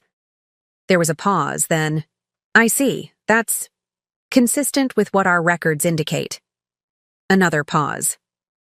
Ms. Thompson, would you be willing to provide a formal statement regarding the project's actual participants? We're conducting a thorough review of our selection process documentation. I agreed to send a factual account of the Wilson Theater project's key contributors, emphasizing that my statement would reflect only verifiable information rather than personal opinions or assumptions about why discrepancies might exist. After the call, I felt a momentary twinge of, not guilt exactly, but awareness of the escalating consequences. What had begun as questions about one endorsement letter was expanding into a comprehensive investigation of Meredith's professional practices. The Foundation Board's involvement suggested serious concerns about her credibility.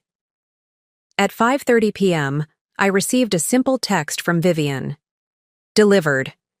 Colby had been served with divorce papers. The final piece was in place. I worked late at the studio, sensing that returning to an empty house would feel too much like waiting for a response that might never come. Around 8 p.m., Zoe knocked on my office door before leaving. "Everything okay?" she asked. "You've been here since dawn." "Just focused," I replied with a reassuring smile. "Go home, Zoe. I won't be much longer." But as the studio fell silent after her departure, I found myself unable to leave. The quiet space with its organized design boards and material samples provided a sanctuary of creative purpose amidst the emotional and professional turbulence of recent days. At 9:17 p.m., my phone rang. Colby. I stared at his name on the screen, my finger hovering over the decline button. After a moment's hesitation, I answered but said nothing. "Divorce papers?" His voice was rough, strained. "That's your response to everything? You couldn't even talk to me first?" "There's nothing to discuss," I replied evenly. "Our marriage ended when you chose to leave with my best friend on my birthday." "This isn't just about us anymore," he said, frustration evident. "My entire firm is in jeopardy. The Westlake Committee is reconsidering our selection. Boston has delayed their decision. Clients are getting nervous about our stability." "Those sound like professional concerns you should discuss with your business partner and legal counsel," I said, maintaining my detached tone. "I'm no longer in a position to help manage your firm's reputation."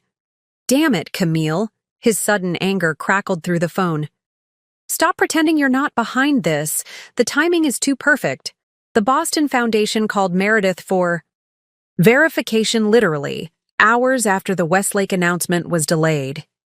You did this." "I did nothing except ensure that legitimate questions were asked by the appropriate authorities," I corrected him. "If those questions are causing problems, perhaps you should examine why." His breathing was audible, heavy with barely contained emotion. "Meredith is devastated. The Foundation Board is questioning all her professional recommendations. Her reputation is based on her actual actions and choices," I finished for him. "Just like yours." There was a long pause before he spoke again, his voice suddenly quieter. "She's talking about withdrawing her Boston Foundation application, staying here instead of moving. She thinks that might fix things somehow." The unspoken implication hung between us. If they didn't move to Boston, if they faced the consequences of their actions here, perhaps some form of reconciliation might be possible. "Nothing can be fixed, Colby," I said firmly. "Not our marriage, not your relationship with Meredith, not the professional situation you've both created. Actions have consequences." "We made a mistake," he admitted, his voice breaking slightly. "The way we handled everything, it was wrong. I know that now." "Realizing that doesn't change anything," I replied, surprised by how little satisfaction his admission gave me. "The divorce papers have been filed. My attorney will handle all further communication." "Camille, please." "Goodbye, Colby." I ended the call and sat in the silence of my studio, feeling oddly hollow. His partial admission, acknowledging the mistake in how they'd handled things rather than the betrayal itself, confirmed what I'd suspected. Under pressure, Colby was questioning the high price of his choices without truly grasping the depth of his actions. As I finally gathered my things to leave, my phone buzzed with a text from Emily. "Spotted C&M at Riverfront Park. Major fight." She stormed off alone. "He's still there looking wrecked." Something big happened. I didn't respond. Whatever drama was unfolding between them was their story now, not mine. I had taken control of my own narrative and set certain consequences in motion, but their relationship would succeed or fail based on its own fragile foundation, and judging by Emily's report, that foundation was already beginning to crack under pressure.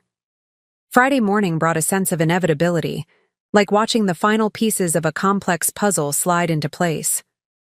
I arrived at my studio early, determined to focus on client work rather than dwelling on the personal and professional drama still unfolding around Colby and Meredith. Zoe greeted me with coffee and a stack of industry newsletters. "Thought you might want to see these," she said, her tone carefully neutral. "There's quite a bit about the Westlake project and Thompson and Warren." The headlines told their own story. Westlake Hotel renovation process under review amid endorsement concerns. Boston Heritage Foundation postpones architect selection indefinitely. Parker Foundation examining internal protocols following procedural questions. What had begun as subtle inquiries had evolved into a full-blown professional examination of both Colby and Meredith's practices. The articles maintained journalistic objectivity, citing procedural concerns and verification processes, rather than making direct accusations. But the implications were clear to anyone in our industry. Questions about professional integrity had been raised, and those questions were being taken seriously. Mid-morning, Robert Chen called to update me on the Westlake situation. "The committee has decided to completely restructure the selection process," he explained. "All firms are being invited to resubmit proposals without foundation endorsements. Technical merit and preservation approach will be the primary criteria." "Fair approach," I commented. "When will the new selection be announced?" "Approximately 6 weeks. And Camille," he added, his tone shifting slightly, "the committee would like you to serve as a special advisor on historical accuracy throughout the selection process. Your assessment work has been exemplary, and they value your objective perspective." The irony wasn't lost on me. My professional standing had been enhanced by the very situation that had upended my personal life. I accepted the advisory role, emphasizing that my evaluation would be based solely on preservation merits rather than personal or professional allegiances. Around noon, Christine texted, "Curtis Warren just announced he's buying out Colby's share of the firm. Emergency restructuring to distance the practice from recent controversies. Firm will be renamed Warren & Associates next month." This was significant news. Curtis had evidently decided that preserving the firm's reputation required separating from Colby entirely. A drastic step that suggested the damage to Colby's professional standing went beyond just the Westlake and Boston projects. Was still processing this information when Emily called, her voice pitched with excitement. "You won't believe what just happened at the Parker Foundation. Meredith has been asked to take a temporary leave of absence while they conduct their internal review. I have a friend who works in their development office. She said the board voted unanimously after receiving inquiries from 3 different organizations about Meredith's endorsement practices. The dominoes were falling faster than I'd anticipated. Meredith's carefully constructed professional identity, the respected foundation executive, the arts patron, the community leader, was crumbling under scrutiny. Her impulsive decision to falsify a professional endorsement to benefit Colby was now threatening everything she'd built. "There's more," Emily continued breathlessly. "Meredith showed up at Sienna's apartment last night in tears. According to Sienna, the Boston Foundation position is definitely off the table. They contacted her yesterday afternoon to go in another direction with their leadership transition." I thanked Emily for the update and returned to my design work, maintaining my outward focus on client projects despite the cascade of developments. Whatever was happening with Colby and Meredith now, my primary concern needed to be rebuilding my own life and future. Late that afternoon, I received an unexpected email from Eleanor Blackwood, requesting a private meeting to discuss potential opportunities related to the Westlake renovation. I agreed to meet her the following morning at her downtown office. As I prepared to leave the studio that evening, Zoe appeared in my doorway with an unusual expression, somewhere between concern and curiosity. "Colby Thompson is here," she said, quietly. "He's been waiting in the reception area for almost an hour. I told him you were in meetings, but he insisted on waiting." I considered having Zoe ask him to leave, citing Vivian's directive about communication through attorneys, but something, perhaps curiosity, perhaps a desire for formal closure, made me decide to see him. "Send him in," I said, squaring my shoulders, and adopting the composed professional demeanor that had become my armor. Colby entered my office looking like a different man from the confident architect who'd walked out on my birthday just 1 week earlier. His usual impeccable appearance had deteriorated noticeably. Hair unkempt, eyes shadowed by fatigue, expensive, suit rumpled as if he'd slept in it. But more striking than these physical changes was his expression, a mixture of defeat, desperation, and something that might have been genuine remorse. "Thank you for seeing me," he began, remaining standing when I didn't invite him to sit. "I know I have no right to be here." "What do you want, Colby?" I asked, my tone businesslike. "If it's about the divorce, you should contact Vivian Morales. Any communication needs to go through our attorneys." "It's not about the legal papers," he said, running a hand through his disheveled hair. "Or rather, not just about that. It's about everything." I remained silent, waiting for him to continue. "Curtis is buying me out," he said, his voice hollow. "The firm I built from nothing. He says it's the only way to salvage our client relationships after the Westlake and Boston disasters. Says my personal choices have become a liability to the business." I noted his phrasing. The firm I built, not the firm we built together. Even now, facing the consequences of his actions, Colby's perspective remained fundamentally self-centered. "That sounds like a business decision between you and Curtis," I replied evenly. "I'm not sure why you're telling me this." "Because everything is falling apart." The words burst from him with unexpected force. "The Boston position is gone. The Westlake project is in limbo. Meredith's foundation has put her on leave. Our entire future has disintegrated in less than a week." I met his gaze steadily. "Actions have consequences, Colby. You and Meredith made choices that are now being examined in the cold light of professional scrutiny." "This isn't just professional scrutiny," he countered, a flash of his old confidence returning. "This is systematic destruction. The timing is too perfect, the targeting too precise." He stepped closer to my desk. "You're behind this. Somehow you made all this happen." I did nothing except ensure that legitimate questions were asked by the appropriate authorities. I repeated my earlier statement, keeping my voice calm. The fact that those questions have led to significant consequences suggests the answers weren't what they should have been. He slumped visibly, the brief spark of defiance extinguished. "Meredith blames me," he said quietly. "Says I pushed her to write that endorsement letter. Says I'm the reason her career is imploding." "And what do you say?" I asked, genuinely curious about his perspective.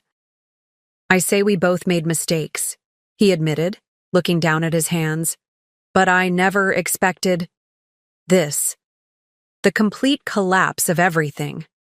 There was a moment of silence as we both absorbed the magnitude of what had transpired in just 7 days, from my birthday betrayal to this comprehensive unraveling of their professional and personal lives. "What do you want from me, Colby?" I finally asked. He looked up, his expression uncharacteristically vulnerable. "A chance to come home, to fix what I broke." The request was so unexpected, so utterly disconnected from reality, that for a moment, I could only stare at him in disbelief. "You want to come back? After everything that's happened?" He nodded, a desperate hope in his eyes.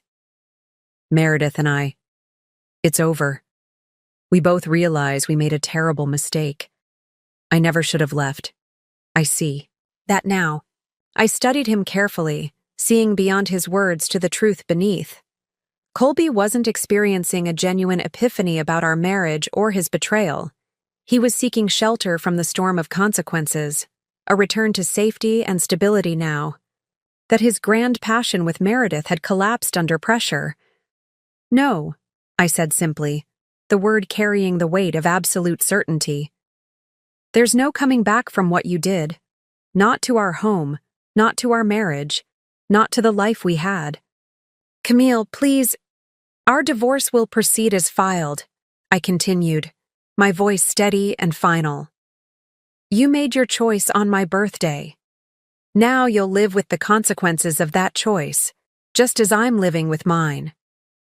The last traces of hope faded from his expression, replaced by the dawning realization that some doors, once closed, remain permanently sealed. He turned to leave, then paused at the threshold. For what it's worth, he said without looking back, walking out that door was the biggest mistake of my life. As the studio fell silent after his departure, I remained at my desk, surprisingly, unmoved by his declaration or his request to return. Whatever emotional turmoil I might have felt at such a scene even a few days earlier had been replaced by a clear-eyed understanding of my own worth and the future I was building. Colby had come back not because he truly valued what we'd had, but because the alternative had proven too costly. His regret was for consequences, not actions, for what he'd lost, not for the pain he'd caused. And in that moment, I realized that the resolution I'd sought wasn't about revenge or justice or even closure. It was about reclaiming my own narrative and moving forward on my own terms, regardless of what happened with Colby and Meredith. The complete story had written itself, without my needing to dictate the ending. All I'd done was ensure that truth emerged at the right moment, through the right channels, with the right witnesses. The rest was simply the natural consequence of choices freely made. Saturday morning dawned clear and bright, a perfect spring day that seemed incongruous with the storm of events that had consumed the past week. I arrived at Eleanor Blackwood's downtown office building precisely at 9, curious about the potential opportunities she'd mentioned in her email. Eleanor's office occupied the entire top floor of a sleek glass tower, offering panoramic views of the city skyline and river beyond. Her assistant led me to a private conference room where Eleanor waited, impeccably dressed as always, reviewing documents spread across the polished table. "Camille, thank you for coming," she greeted me, gesturing toward a chair. "I imagine you've had quite an eventful week." "No more than you, considering the Westlake situation," I replied diplomatically. She smiled, appreciating my professional discretion. "Indeed, which brings me to why I asked you here." She pushed a folder toward me. "My investment group is considering a restructured approach to the Westlake renovation. We'd like to secure your services as the primary historical preservation consultant, working directly with us rather than through whichever architectural firm is eventually selected." I opened the folder to find a detailed contract offering significantly more autonomy and compensation than my original consulting role. The proposal would elevate my position from advisor to key decision-maker on all historical elements of the renovation. "This is generous," I acknowledged, scanning the terms. "But why the change in structure?" Eleanor's expression was calculating. "Recent events have demonstrated the importance of integrity in this project. Your historical assessment has been consistently thorough and accurate, untainted by the complications that have emerged elsewhere." She leaned forward slightly. "In blunt terms, Camille, you've maintained professional excellence despite personal upheaval that would have derailed most people. My investors value that kind of stability and ethical foundation." The irony wasn't lost on me. Eleanor had previously dismissed my situation with Colby and Meredith as a relationship that had run its course. Now she was explicitly acknowledging the contrast between my professional conduct and theirs. "I'll need time to review the contract details," I said, closing the folder. "But I'm certainly interested in the expanded role." We discussed project specifics for another half hour before concluding our meeting. As her assistant escorted me toward the elevator, Eleanor called after me. "One more thing, Camille. There's a foundation charity gala next weekend, the annual Arts and Preservation Benefit. As a key project consultant, your presence would be appreciated." Her smile held a hint of mischief. "I believe it's being held at the Cartwright Hotel this year, rather than the usual venue at the Parker Foundation headquarters. Interesting timing for a change, wouldn't you say?" The subtext was clear. Meredith's influence at her foundation had diminished so significantly that even the annual gala had been relocated. The professional consequences of her actions were continuing to ripple outward. As I left the building, my phone chimed with a text from Christine. "Lunch at Riverview? Have interesting updates." An hour later, I joined Christine at our favorite riverside cafe, where she was already sipping white wine at an outdoor table overlooking the water. "You seem particularly pleased with yourself," I observed as I sat across from her. "I have reason to be," she replied with a satisfied smile. "I've just come from a meeting with Vivian." Colby's attorney finally responded to the divorce filing. "They're not contesting anything. Full agreement to terms, expedited process, minimal negotiation." She raised her glass in a small toast. "Apparently your husband is eager to resolve matters as quickly and quietly as possible." This was unexpected but welcome news. I'd prepared for a potentially contentious divorce process, especially given Colby's desperate visit to my studio. "That's surprisingly reasonable of him," I said cautiously. Christine's smile widened. "It might have something to do with Curtis Warren's buyout terms. Word is, Curtis made the smooth resolution of your divorce a condition of the partnership dissolution. No messy personal entanglements bleeding into the firm's reputation." She took a sip of wine before continuing. "But that's not even the most interesting development. Meredith has officially resigned from the Parker Foundation, not just the temporary leave of absence, but complete separation. The press release cites personal reasons and new opportunities, but everyone in the nonprofit circle knows the real story. Her professional credibility is essentially gone." As we ordered lunch, Christine shared additional details gleaned from her extensive professional network. The Boston Heritage Foundation had formally rescinded Colby's firm's candidacy for their project. The Westlake Committee was now considering 5 new architectural proposals, and Meredith had been quietly removed from several prestigious board positions she'd previously held.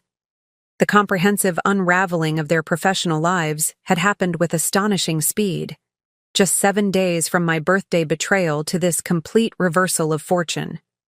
"You never directly accused either of them of anything," Christine noted admiringly. "You simply ensured that the right questions were asked by the right people at the right time. The system did the rest." "Their choices did the rest," I corrected her. "I just made sure those choices received appropriate scrutiny." After lunch, I spent the afternoon at a home decor boutique selecting new bedding and curtains for the master bedroom, small changes to reclaim spaces that had been shared with Colby. The simple act of choosing patterns and textures based solely on my own preferences felt surprisingly liberating. I was loading my purchases into my car when I heard someone call my name. Turning, I found myself face to face with Meredith. Unlike Colby's disheveled appearance yesterday, Meredith had maintained her polished exterior, designer sunglasses, perfectly styled hair, immaculate clothing. But beneath the careful facade, subtle signs of strain were visible: tightness around her mouth, a slight tremor in her hands, shadows under eyes concealed by expertly applied concealer. "We need to talk," she said without preamble, her voice carrying that familiar, authoritative tone she'd used in foundation board meetings. "I disagree," I replied calmly, continuing to arrange shopping bags in my trunk. "We have nothing to discuss." "You've systematically destroyed my career," she persisted, stepping closer. "The foundation position, the board appointments, my professional reputation, all gone in less than a week. At least have the decency to admit what you've done." I closed my trunk and turned to face her directly. "What I've done? I didn't falsify a professional endorsement. I didn't misrepresent my involvement in the Wilson Theater project. I didn't leverage a foundation position for personal benefit. Those were your choices, Meredith." Her composure slipped slightly, eyes flashing behind her designer sunglasses. "You knew exactly what would happen when you started raising questions about verification procedures. This was calculated revenge." "No," I corrected her. "This was natural consequence. There's a difference." Colby thinks we should never have left the way we did, she said, abruptly changing tactics. That we should have handled things more honestly, more respectfully. How considerate of him to develop ethical concerns after the fact, I remarked dryly. Though I notice you're saying, we should never have left, rather than, we shouldn't have betrayed you. The distinction is telling. She removed her sunglasses, her expression shifting to one I'd seen her use countless times when soliciting major donations. Earnest, vulnerable, carefully calibrated to elicit sympathy. Camille, we've been friends for 15 years. Surely, that counts for something. People make mistakes. Relationships get complicated. Sleeping with my husband behind my back for 6 months wasn't a mistake, Meredith. It was a deliberate series of choices. Planning to announce your relationship at my birthday dinner wasn't a momentary lapse in judgment. It was calculated cruelty. I never wanted to hurt you, she insisted, her eyes now glistening with what might have been genuine tears, or simply an expert performance. Things between you and Colby had been strained for months. You told me yourself how disconnected you felt, how you worried your fertility issues were driving him away. The reference to my most private confessions, vulnerabilities I'd shared during what I thought were supportive friend conversations, ignited a cold anger I hadn't allowed myself to feel until now. And instead of supporting me as a friend, you used that information to position yourself as his consolation. You didn't just betray me as a wife, Meredith. You weaponized my trust as a friend. My voice remained steady despite the emotion behind my words. That's why there's no coming back from this. Not for my marriage, and not for our friendship. So that's it? She asked, a hint of genuine desperation finally breaking through her polished veneer. 15 years of friendship? Erased? My entire career destroyed? All because of one mistake? Your career isn't being destroyed because of your affair with Colby, I clarified. It's being impacted because you falsified professional endorsements and misrepresented your involvement in projects. Those were professional choices with professional consequences. I stepped away from my car, preparing to leave, but turned back. With one final thought. And Meredith? It wasn't just one mistake. It was hundreds of individual choices, made day after day for months, each one a deliberate decision to betray someone who trusted you completely. She stood frozen on the sidewalk, her careful composure finally crumbling entirely. For the first time since I'd known her, Meredith looked genuinely stripped of her practiced charm and strategic calculation. Just a woman facing the full weight of her choices, without the buffer of self-deception. He's left me, she said suddenly, her voice small. Colby moved out yesterday, said we were toxic together, that we brought out the worst in each other. A bitter laugh escaped her. He actually said he never should have left you, that you were the better woman after all. I absorbed this information without visible reaction, though it confirmed what Colby had implied during his desperate visit to my studio. That sounds like something between you and Colby. It doesn't concern me anymore. As I walked away, Meredith called after me, a note of bewildered frustration in her voice. How are you so calm, so controlled? Aren't you angry? Don't you want to scream at me to hurt me the way I hurt you? I paused, considering her question seriously. I was angry. Devastated, actually. But I realized something important this week, Meredith. The opposite of love isn't hate. It's indifference. And that's what I feel for both of you now. Genuine indifference. The truth of those words settled over me with surprising lightness as I drove away, leaving Meredith standing alone in the parking lot. Whatever power she and Colby had once held over my emotions, whether through love, friendship, betrayal, or pain, had dissolved completely. They had become characters in a story I was ready to close, their significance fading with each day I moved forward, building my own new chapter. The final confrontation hadn't provided the emotional catharsis that dramatic narratives might suggest. Instead, it had confirmed something more valuable: my complete emotional and psychological independence from people who had once been central to my life. And that, I realized, was the most profound victory of all. 1 month after my birthday, I stood in my newly redesigned bedroom, surveying the changes I'd made. The king-sized bed that Colby and I had shared had been replaced with an elegant queen, positioned differently to capture morning light. New artwork adorned walls once decorated. With our wedding photos, the color palette had shifted from our compromise of muted blues to the rich jewel tones I'd always preferred. The space now reflected only my tastes, my preferences, my vision, a physical manifestation of the internal transformation I'd undergone.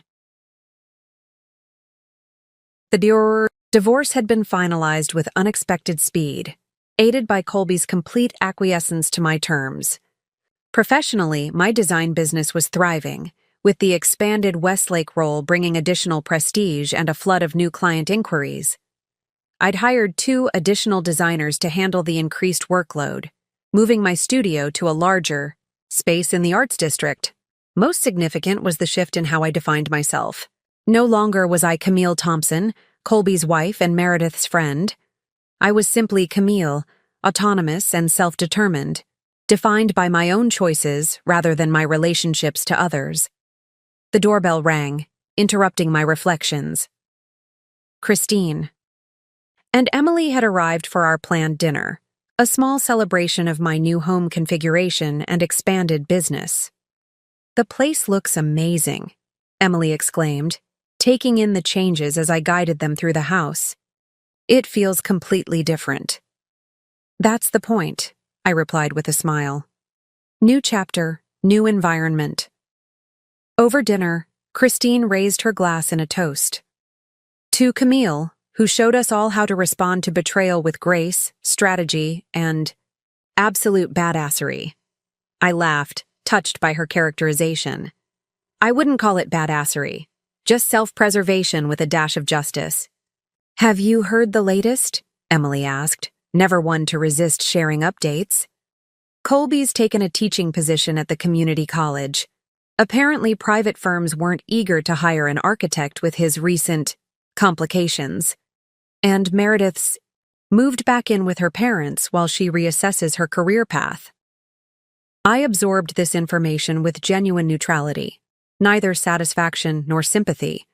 Their current circumstances were simply the natural conclusion to the story they had chosen to write. "Enough about them," I said, refilling our glasses. "Tell me about the manuscript you're working on, Emily.